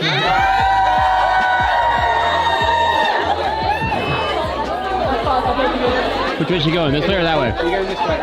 This way. Oh, this is cute. Don't push it though. Oh yeah, here, I'm gonna chug this real quick. Chug that. My answers were cringe. No, they were great. God. Oh my god, no, they were great. People loved them. It wasn't cringe at all. You are. You're I'm cringe. ready to meet Dan. Yeah.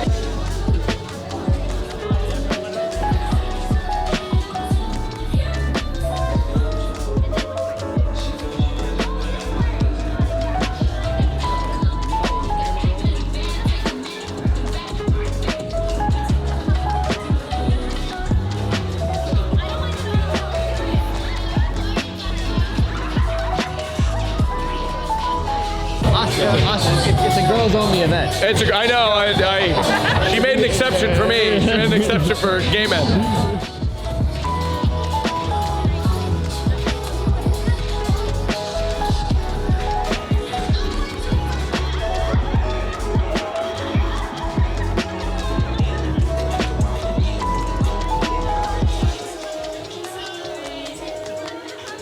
You did it!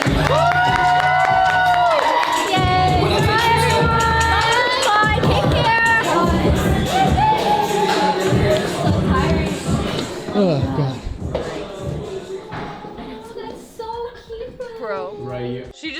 200 selfies by herself.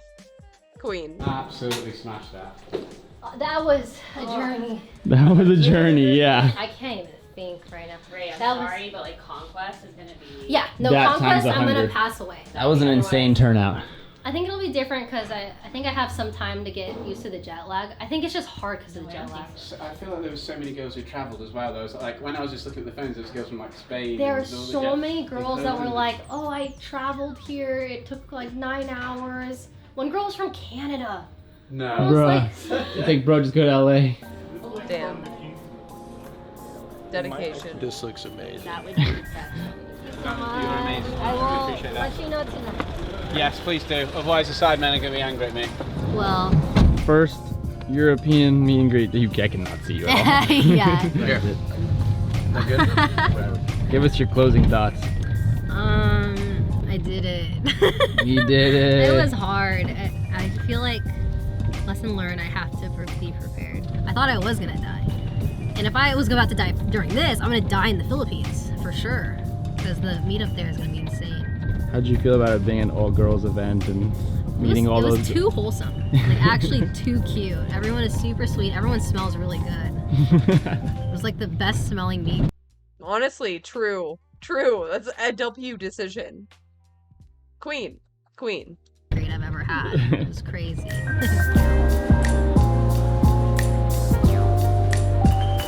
Subscribe. The robots are coming for us, but today we fight back. Let's talk about that.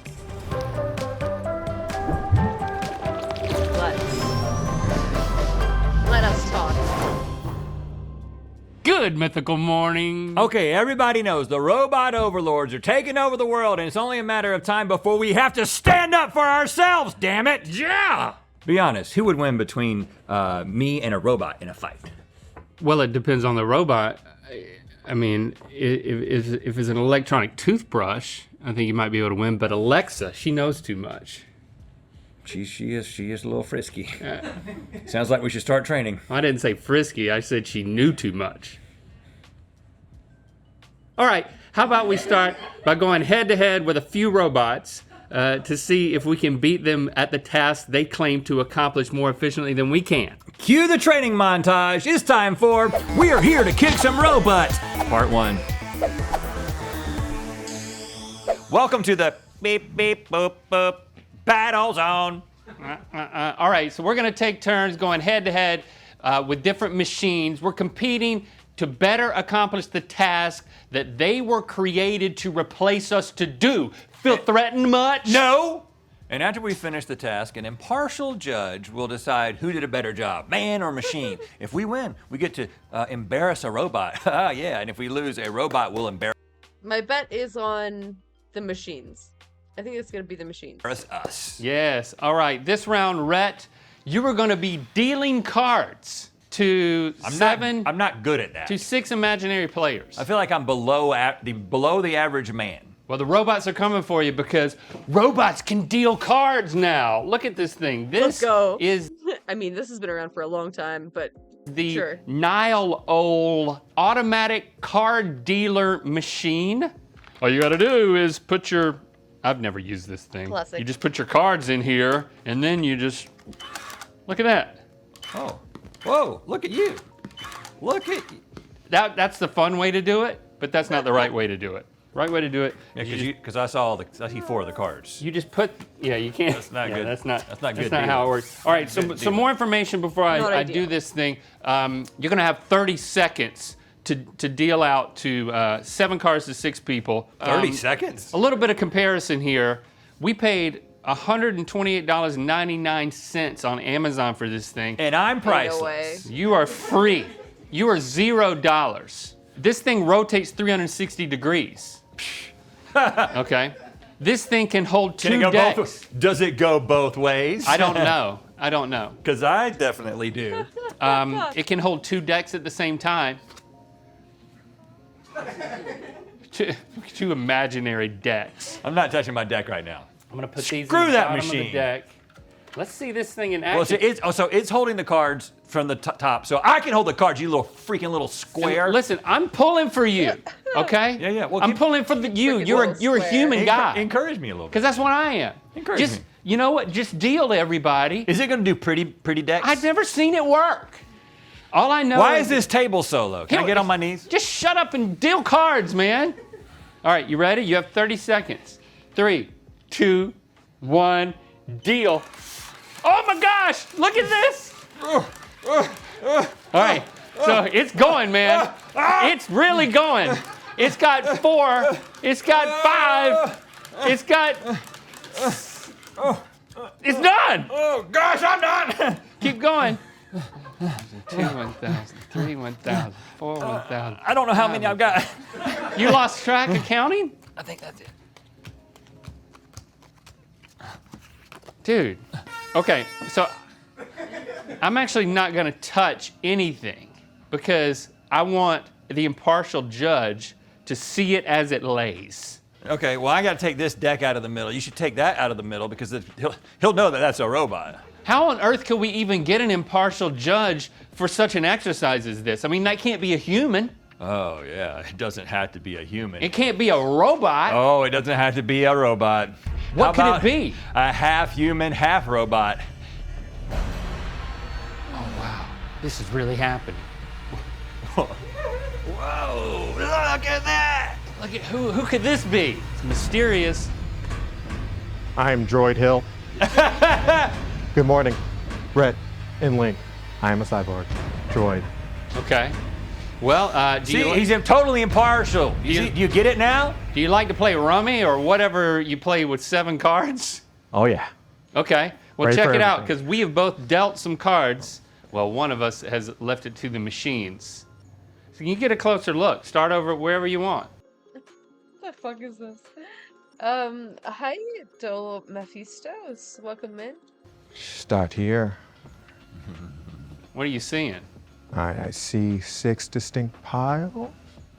6 distinct piles. All Yes, right. yes. Okay, you can count. All right, Doable. analyzing data and do I'm pretty good. How are you? they have the same amount of cards in each pile?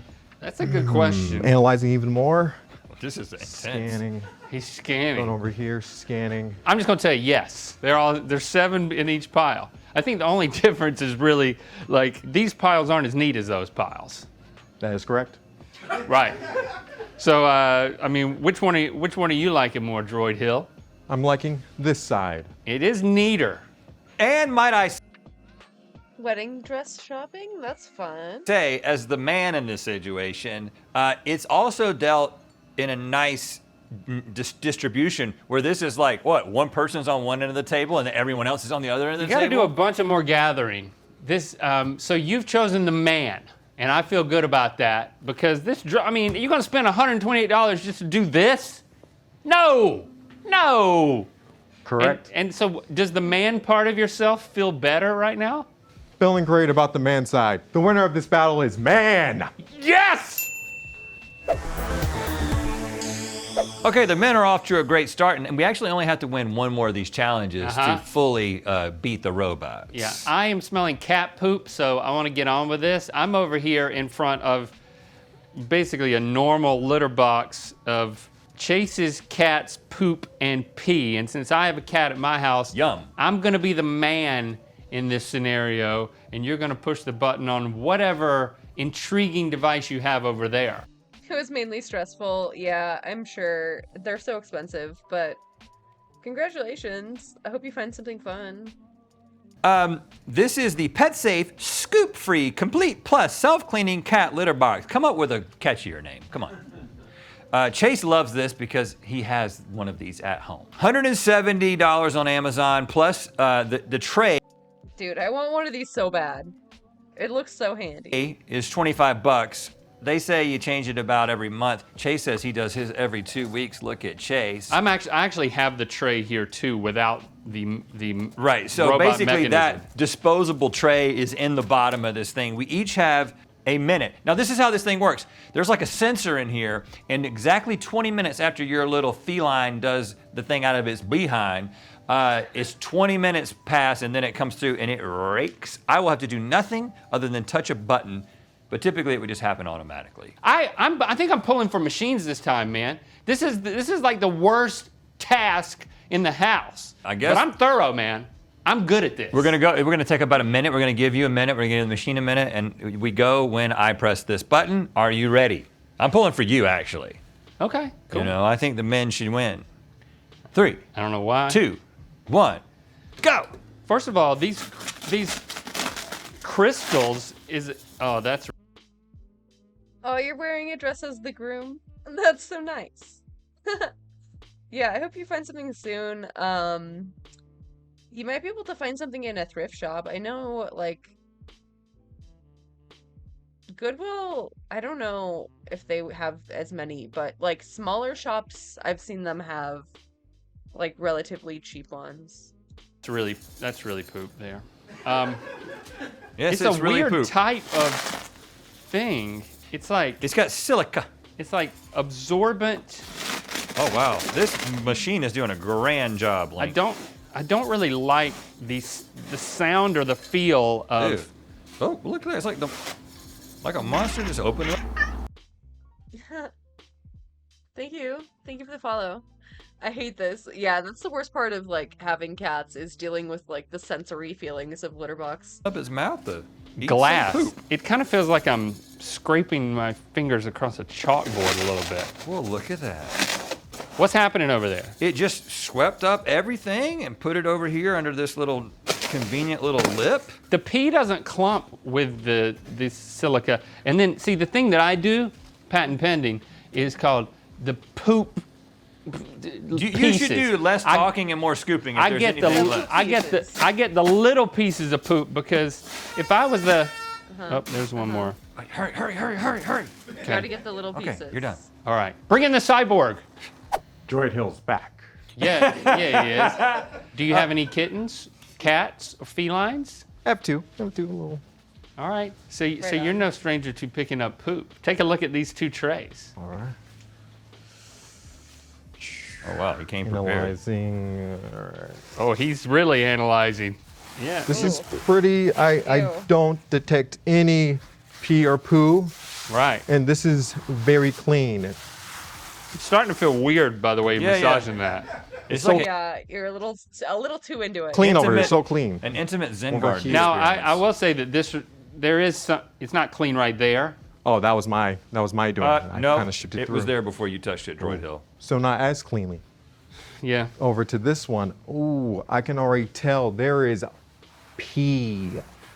Ah, yes, a little bit of residue in this litter box. Now, poo, no detection of poo. The outside area is clean. It's not for lack of trying, I'll tell you that. If there's poo in there, he's gonna find some poo if there's poo in there. I mean, I will say, if you're looking for the poo, it's not far away. Yeah, lift that flap there. Oh, that's not bad. Ah! Oh no. Yeah, there it is. Foiled. There it is. It just. Well, I'm not gonna say it. Okay, I'm gonna go back Spoil it a to little this bit. side Somebody for just the flap. Yeah, and see if there's any poo under there. All right. Nope. Oh, no poo. Nothing.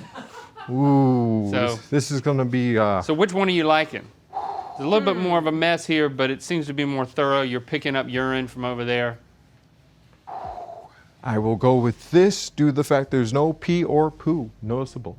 Now you've chosen the man again, which now I'm a little frustrated. I mean, Chase swears by this thing. Well, in the machine's defense. Is it good enough? In the machine's defense, when this thing is inside that, Another robot fail. the actual machine, there is this hood over here that's kind of keeping this from being exposed to the air. He says that it doesn't. He says that stink. it doesn't stink.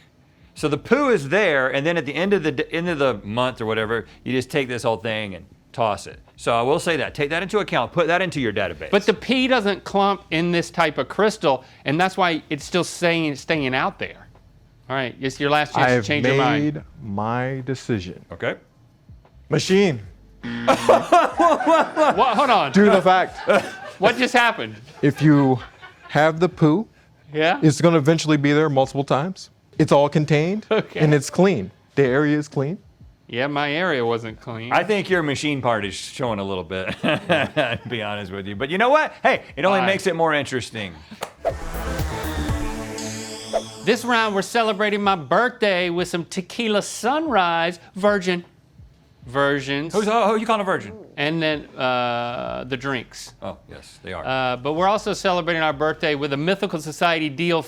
What, tequila sunrise virgin? Isn't that just orange juice and grenadine? Gross. For you, I'm going to give you 25% off all annual plans through the 9th of June. Look all right? at you, Link. So go scoop up an annual plan. Wow. 25% off through the 9th, all right? In honor of my birthday. Okay, this round, I'm the man. I'm battling against the Bev by Black & Decker cocktail maker machine to make the best mocktail version of a tequila sunrise, because apparently that's what Droid Hill wanted. I am no bartender, so again, I think I might be on machine side. We paid $250 for this thing on Amazon, and then you can, from a different company, you can get these like Bartesian cups. It's basically like a K-cup. But it's pretty cool looking. This is a tequila sunrise one. I'll be honest with you. It just has orange juice and grenadine in it. And you go up to this thing. Let me just turn You go it up on. to it? You go up to it. Okay, step one, go up to it. And you give it the drink. Like right here, it says tequila, gin, rum, water, vodka, whiskey. So you could fill that whole thing out and make a bunch of different drinks. Yeah, and you don't have to know anything that you have to know to do what you're about to do. I barely even know how to drink them. Chase gave me like a 1-minute tutorial. I'm not really a cocktail, I'm a cocktail drinker, but I'm not a cocktail maker. I'm gonna give you 30 seconds. Okay, all right. To beat this puppy. I'm gonna eyeball the highball because I don't think I've got time for measurements. Hopefully. Eyeball the highball. Hopefully, all right. Droid Hill won't notice. Are you ready? Yep. All right, go. And I'm gonna leisurely take my time here and just, I'm gonna put this in there, and then I'm gonna pop it down, and then I've selected just a normal level of liquor. In this case, it's still a virgin. And now I'm gonna push mix. It's already going. It's already dumped the Bartesian cup, and now it's sucking out the fake tequila. Oh no. It's just adding that right there. You gotta give me, perfect timing. It's freaking done. You gotta give me just a little bit. Look at that. Totally done. Now, you're still oh, you got an umbrella? I have an umbrella too, but I can't use it because the machine doesn't umbrella anything. Okay, I took more time than I really had. I'll forgive you. Let's bring out the droid. Droid Hill's back for refuel time. Oh, you thirsty? You run on tequila sunrises, huh? Nice, yes, my favorite. Great. And what, like motor oil? I don't know. Choose which one you want to drink first. Okay, from here, I'm gonna go by what looks best from here. I'm gonna go to this side. Okay. All right, analyzing this up close. It's looking good. Got the umbrella. Nice little touch. Now time for the taste. How does a droid drink? Hey, it looks pretty normal. Just looks I didn't like see a normal, tube come out or anything. Normal person drink. Yep. Oh. And look, he's got great reflexes. He catches umbrellas that they fall. It's I think his mouth might be 100% human. Okay. I think they left that intact. Ooh, it's Droid 5 o'clock somewhere, am I right? Hey! Oh, this human gets it. Wow, your hand is so hard. All right, so you like that? Come try this one. It doesn't look as good, apparently, but... Up close. It will do. It will do up close. It will do. It'll do going down. It doesn't really have bet. the sunrise gradient, I must say. Time for the taste. Sears. That's Cheers and Droid. Sears. Not a sponsor. You sponsored by Sears? I don't think Sears can sponsor anybody. Sears is Droid. It's the Droid Cheers. Yeah, I don't think Sears exists anymore. Okay, Sears. Great. You can get one of these. Get your own Droid Hill at Sears.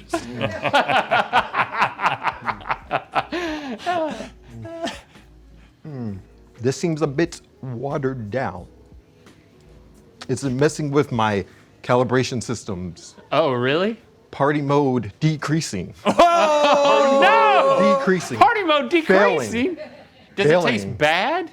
This is a happy hour equivalent of that. Nice. Rail, just rail, tequila. Well, okay, David I'll Hill, take this back. I hope you weren't swayed too much by the umbrella that I added. Yeah, I but know. yes, this is the man-made. Here's what I'll say. Having never made a tequila sunrise until this moment, that's a sunrise, guys. Look at the gradient. I don't know if you can see that Did well on you camera. put too much of the fake liquor in there? Is that what swayed him? Or did I you... did a 4 count. A 1, 2, 3, a 4. I did a 4 count. That's what I was told to do by Chase. That's what I did. I love the idea, but I can't deny your assessment. So let us have it. The winner of this battle is man. Well, technically the men have already beaten the machines because Yes. tie goes to the men, even if they win this one. But you know what? Now it's just about pride for the human race. I think they're all good examples of ways that I would want to abdicate my manness to machineness, but they're just not, it's not quite there yet. Okay, well, maybe this round will sway you. Made a little bit of a mess on some tile and some carpet. I'm gonna be mopping, but not vacuuming because that's a machine. Right. While you are using the Roborock S7 robot vacuum and mop. So it's kind of like a Roomba, but it does mopping? Yeah, so I think Roomba might have one that can do both as well, but this one does it at the same time in a given Nice. trip. So this thing's $680. It basically has this intelligent way of sensing what surface it's on, and it has like a little mop thing that it can use, and then it brings the mop up and goes to the vacuum mode. Supposedly, we'll see how it works.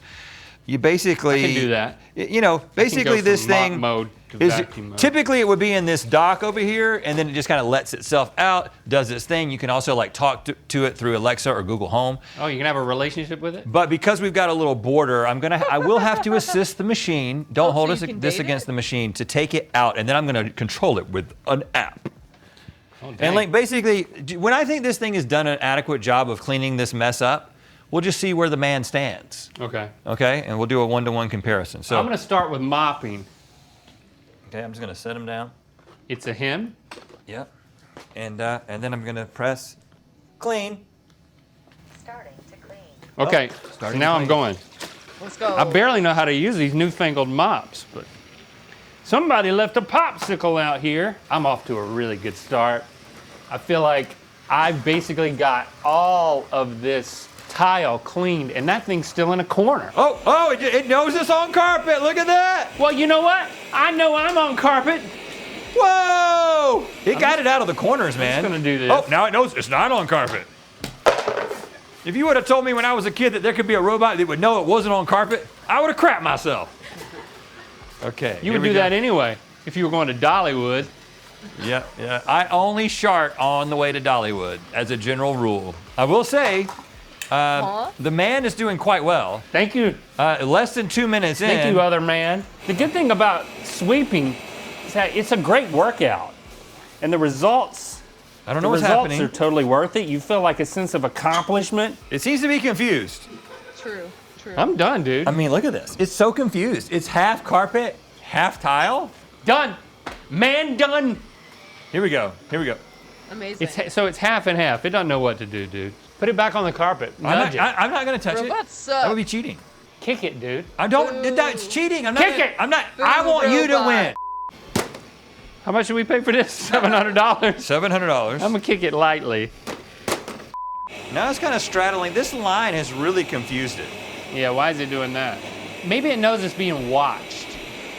It's nervous. Robot trapped? That means. Hold on. It said robot trapped. What do you mean? Is this like an existential By trap? Because you're not trapped. Does it think this is a trap? Everyone's so worried about the robots taking over. We just put a wooden barrier around it, and it gave up. Right, man. Do you think we need Droid Hill to come in here and tell us who did a better job? I'm Droid Hill. Yeah, that didn't work. Man wins again! Yes! We've still got W it, guys! Yes! And you know what? W humans, let's go. We have won the privilege of embarrassing a robot. Come over here. Sorry, don't let your robot side hear this, okay? What? It's Here we go. robot pillow? We're gonna program this so it will constantly say embarrassing things about itself. Okay. I'm a stupid little loser robot, and I'll never have sex. And even if I did, I'd be bad at it. See how that sounds? I'm a stupid little loser robot, and I'll never have sex. And even if I did, I'd be bad at it. Yeah! You're gonna have to say that for all eternity. Thanks for subscribing and clicking that bell. You know what time it is? Let me get this in there. It's time to get this thing in there and zip it up. I'm a stupid little loser robot, and I'll never have sex. And even if I did, I'd be bad at it. Real. I'm Michael. And I'm Alicia. I'm a 3rd degree Mythical Society member. We're in Gatlinburg, Tennessee, celebrating our 10-year anniversary. And it's time to spin the wheel of mythicality. Oh, that's not far from Dollywood. I wonder if they sharded. Oh no, my stomach's feeling a little bit weird. Click the top link to watch us learn CPR with the American Heart Association in Good Mythical More. And to find out where the wheel of mythicality is gonna land. 25% off all annual plans, June 1st through 9th. Use promo code LINKBDAY2023.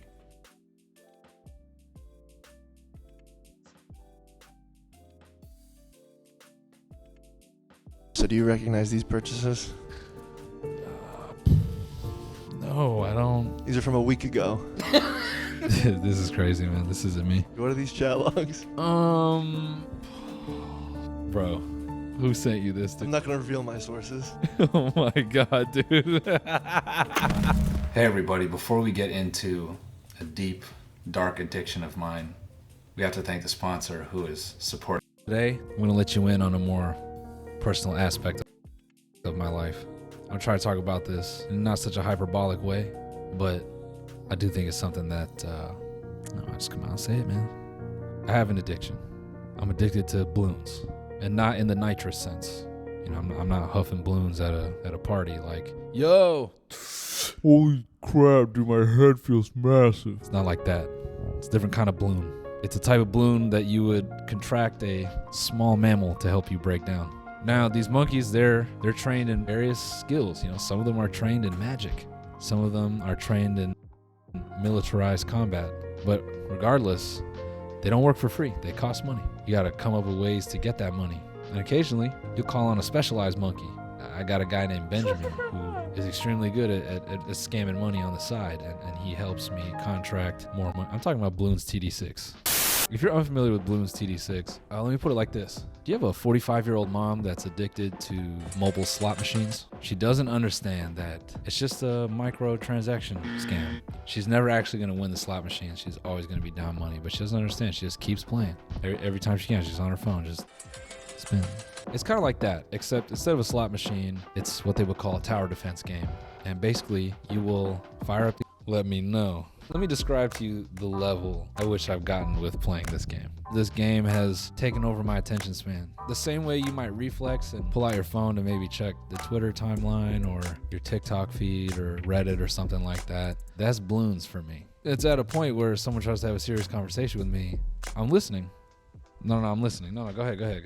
No, I'm listening. No, go ahead. I guess I'm saying this out loud because I want to create a bit of accountability for myself that I've maybe stopped playing, because I've beaten several maps on every single difficulty, every single scenario. And some of you know about this. Some of you will send me your screenshots. You're like, hey man, how do I get to round 150? Try harder. I had to switch to playing on a laptop because I was maxing out the graphics card on my iPhone. My phone was getting hot. This game has legitimately interrupted important conversations, and I could tell you there were many months where every meeting I had on Zoom, I was going no face because in the background. No, don't disrespect my guys like that. That's not how they sound. I am a monkey. You have to understand the music in this game. Don't open it. Let's just listen to the music, right? Catch a vibe, okay? Not getting through.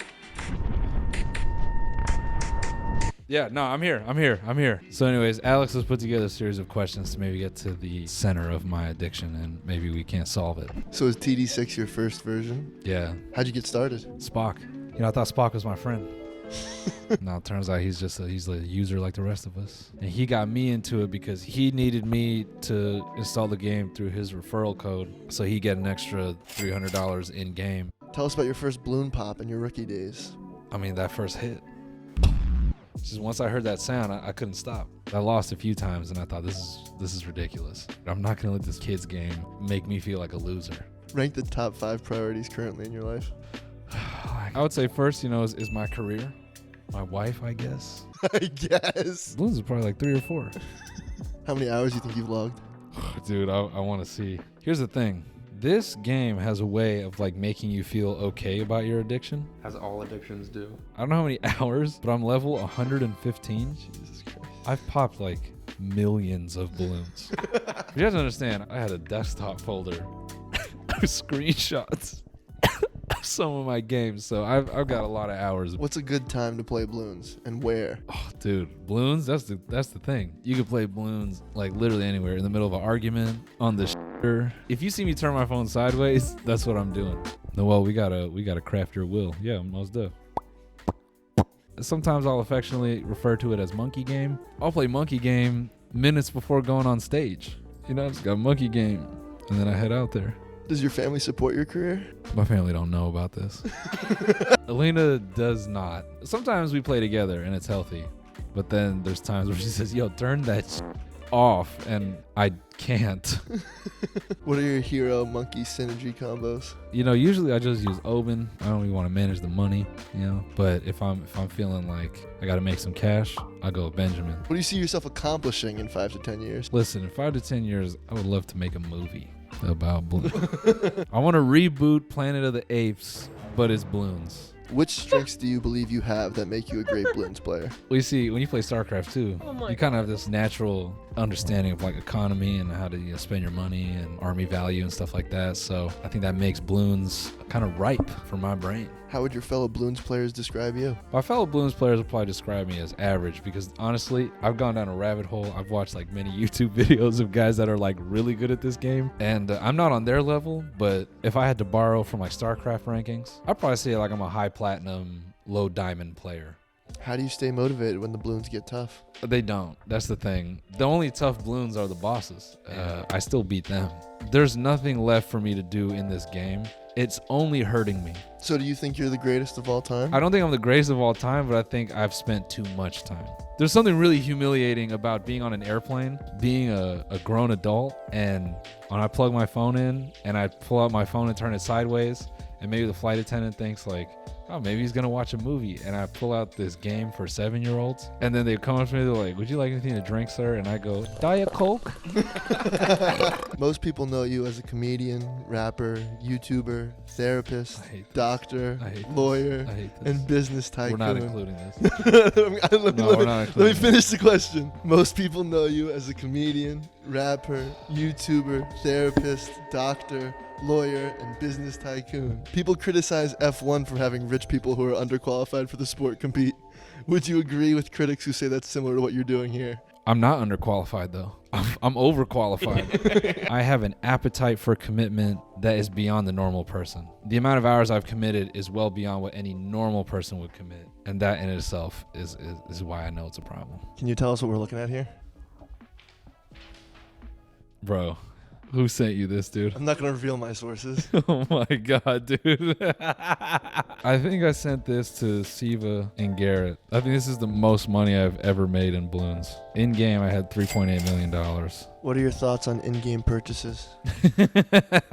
I've definitely spent way too much money. I think I've spent like 50 to 80 bucks on this game. Some people compare those to performance-enhancing drugs in sports. It's a little bit of a steroid, you know, to unlock some things. But hey, I mean, Lance won the titles, you know? So do you recognize these purchases? No, I don't. These are from a week ago. This is crazy, man. This isn't me. What are these chat logs?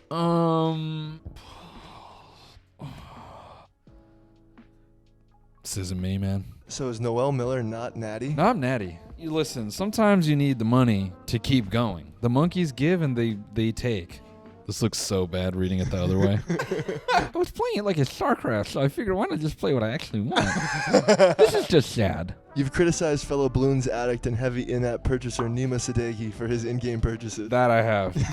How do you feel now? I stand on those positions. I know Nima's bank account is hurting, and that's unacceptable. I know Nima has spent easily $500 on balloons, dude. Have you beaten the game? I have. I thought it was impossible. You can beat it in that you can achieve a new highest round, but can you ever beat the game? Not really, because I think the game in some way beats you. So there's no end in sight for this for you? I mean, time will tell. I didn't come here to play, nah, I came with a plan. I'm the star inside my circle, I'm the pentagram, whoa. Making sacrifices just to get the land, oh. I'm trying to see how fast that hurricane go. Eyes burning, no sleep, hustle is OD. Hello everyone, this is your Daily Dose of Internet. Bro, I was just trying to hang this, and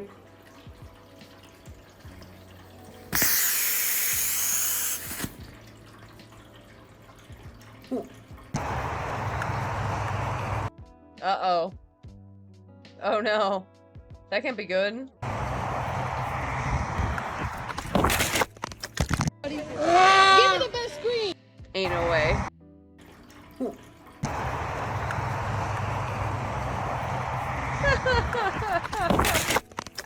me the best screen! Whoever got the best screen!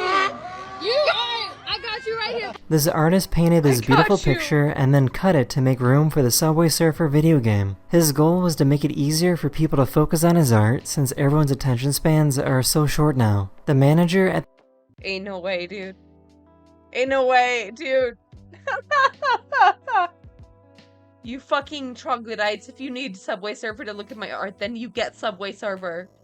It's like so condescending. this golf driving range gave this guy the best compliment possible.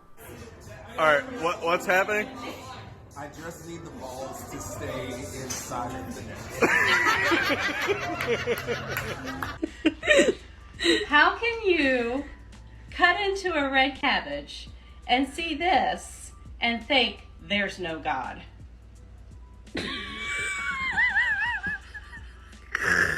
What? Where are you going? Why are you approaching me? Can you not? Sir, can I? What the f? Some old buildings in Japan have floors that were made to be loud and squeaky on purpose. This was to help alert people if there's an intruder in the house.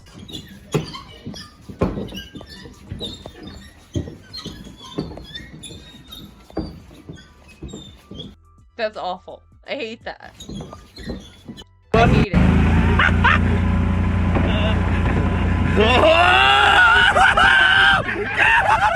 In case you didn't know, sometimes an octopus will try and punch a fish just for fun. Got him.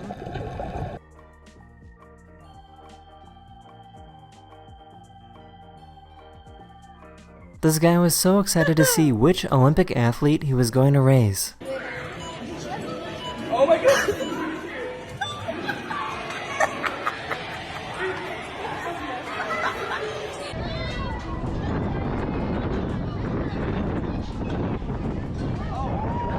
Oh shit. Oh my god. This little chihuahua with 3 legs somehow scared away this coyote.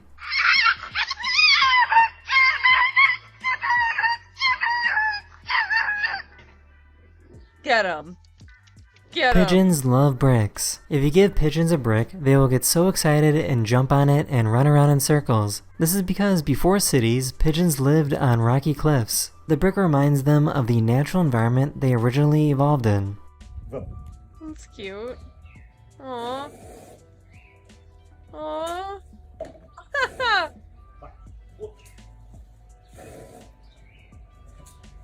Got him. There's a species of crab that will kidnap jellyfish to use them as protection against predators. Holy shit. What do you mean, kidnap? What the fuck? I saw this experiment trending online, so I decided to try it out myself. You can make a very fun device using one spaghetti and macaroni noodle.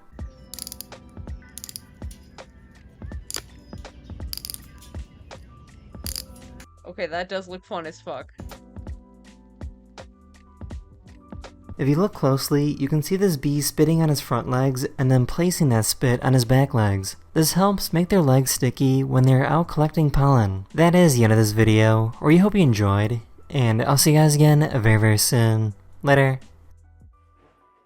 I'm sorry, but how does my house even get this messy? Like, this can't be normal.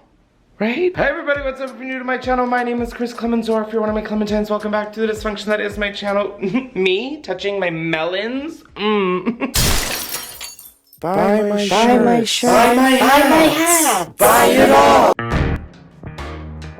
God, he always fucking ruins my eardrums with that shit. Why? The vlog off hot. It is Tuesday and I wanted to start the vlog because I have 2 very fun things that just came in the mail. The first one, if you are a Real Housewives fan, I ordered Vita Tequila finally. If I'm being honest, I can't believe I was able to order it because every time I've tried to, it was like sold out. But I got Lisa Barlow's Vita Tequila. I feel insane. Should we do like a little taste test of it? I have a shot glass right here.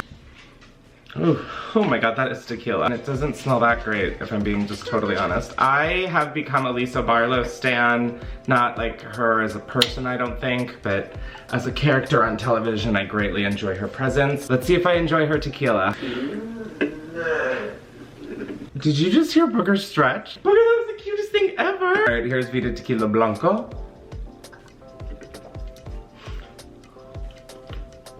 Okay. So one was extremely warm, yes, and that one's on me. But does it also taste like Jose Cuervo? Kinda, baby gorgeous, it kinda does. The second thing I have here is something I can't show you guys till later. That comes out in August, I think. These are samples for a collab I am doing with due to the contract I cannot show you. But just know that I want to. Now before y'all, I'm back from the flu and I've just been fighting weird Catholic people on TikTok complaining about Target's Pride collection. Imagine caring this much about what a store sells. I do have to get packing because I'm going up to New York tomorrow because I'm seeing Taylor Swift at MetLife Stadium on Saturday. Ah! One of my best friends, Katya, got us tickets and I'm freaking out.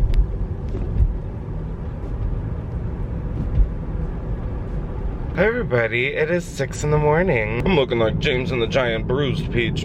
Right now I'm heading to the train station and then I'll be in New York around like 9 a.m. I'm sorry, it is literally too early for me to be like processing any talking.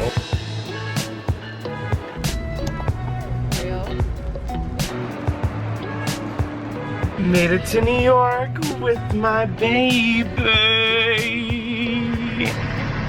Why are you over me? Why do you hate me? You hate me. We are heading to an Italian spot called Palma. I've never been, but Katya has and says they have incredible gluten-free pasta, and I am in fact erect. Cheers! I haven't had a drink in like a week, and this one little glass has me on a different planet, babe. Welcome to the garden. Ooh. Oh, God, why do I with nature? Ooh, mama, yes! This is literally gluten-free ravioli. I'm about— Why is there only 5? Huh, why is there only 5 ravioli? Fuck that. How to buzz. We're at the Broadway. We're at the broad end of the way. We're seeing Anne Juliet, and guys, I don't even like musicals, and this is lit. Granted, is most of this just me in my kitchen high on a Tuesday? Yeah, like 100%. But it's phenomenal. Oh my god. Anne Juliet, if you have the chance to see it, go see it. This like sounds sponsored, I promise you it is not. Oh my god, hello. Oh my god, hi. We just had to walk up like 44 flights of stairs. That was a sobriety test, ladies and gentlemen. I talked to this man and he said that I could dance on the back of his flatbed, so get up on here with me. Stop. 1, 2, 3, 4. Party never stops. Chris, stop! Wait, this shit's jiggling. Oh my god, that was lit. Thank you so much. I had a blast. Also, whose alcohol is this? I would like documentation that I am using a QR code because most of the time I'm not really sure what the that is. Wait, let's go to karaoke. Have a good night. I'm having the best night, and dare I say I'm feeling sexy and free. 1, 2, 1, 2, is this thing on? Is this thing on, or am I just screaming? You're just screaming. Man, it's wasted. Okay. We're getting morning cocktails and they brought us a birthday cake, so I guess I'm turning 13. We are getting ready for Taylor Swift at MetLife. I discovered I love— My name is Chris Clemens, or one of my Clementines. Welcome back to the dysfunction that is our channel. Oh, we're a family channel now. So we love late. doing Katya's makeup. I'm gonna do her makeup and we're gonna see how it goes. Place your bets if you think it's gonna be good. Okay, close those eyes. This is the final look. Ready? Gorgeous. For Taylor Swift or the Met Gala. Who knows? We added some smoky under eye and then I like dragged it out to match. I'm a genius, babe. Oh my god, I hate this like eye guillotine thing. I can't watch. Eye guillotine.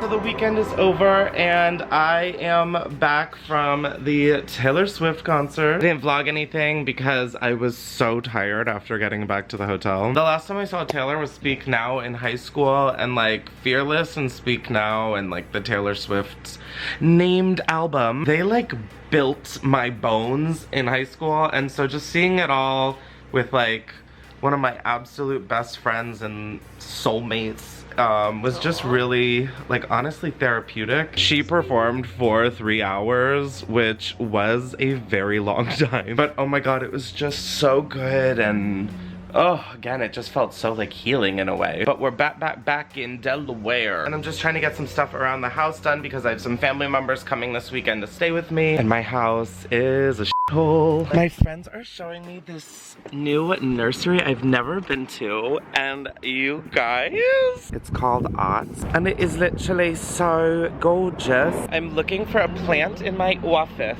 so fingers crossed. Can you imagine just like having this landscaping? My god. This is literally stunning. Am I like in an aquarium? Like this is a f***ing nursery? Literally, like what? So pretty. What the f***? Like what in the Mall of America? Good morning, guys. Guess where we're going? I am heading up to New York because I am doing a little thing with Taco Bell. And if you follow me on TikTok, you will end up seeing it. I'm also gonna get my Botox redone while I'm up there because it's fading a little. And oh my god, I realized that I never showed y'all the 2 plants that I got yesterday. I will show you guys the plants when we get home. I'm in the chair. No, it's not the electric chair like some of you would probably like me in. Guys, meet Phil. I'm sorry, Dr. Phil. Oh my god, do people call you Dr. Phil? Call me Dr. Phil all the time. I am so sorry.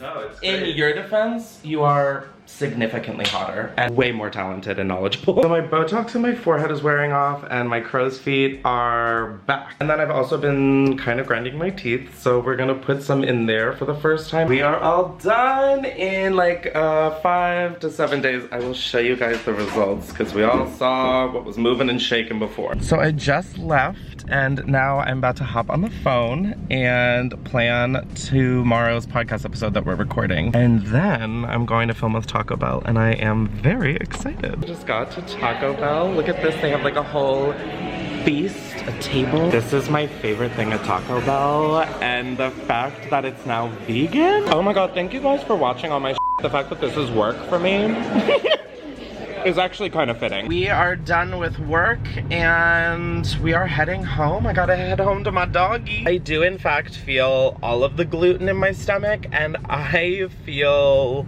ill. So I'm back home and I figured I'd show you the plants I got. The tree is like the one I have in my living room. And then I got this little purple plant that I just thought would be really— That was the saddest tree I have ever seen. What is that? What is that? Why would you buy that? Tree is like the one I have in my living room. I feel like it's not supposed to look like that. And then I got this little purple plant that I just thought would be really cute. And I've never seen anything like it, so I got it. I had just finished planting the tree. Yes, I am entirely naked because I am sweating so hard. There it is in my office. It definitely has a lot of growing to do, but I'm excited to like nurture it back to life and have so many more leaves on it. And then I don't know if I told y'all, but I got this angel wing plant and it's so soft and I just potted it in this little pot, and I think this is gonna go in my room. So we just got espresso martinis, and I have a question that might be really stupid. Is espresso like coffee beans, or is it like espresso beans and then coffee's? Oh, I was right. There are different beans? No, espresso is coffee. It's just it's a more highly concentrated brew. Wow, shocker. Espresso.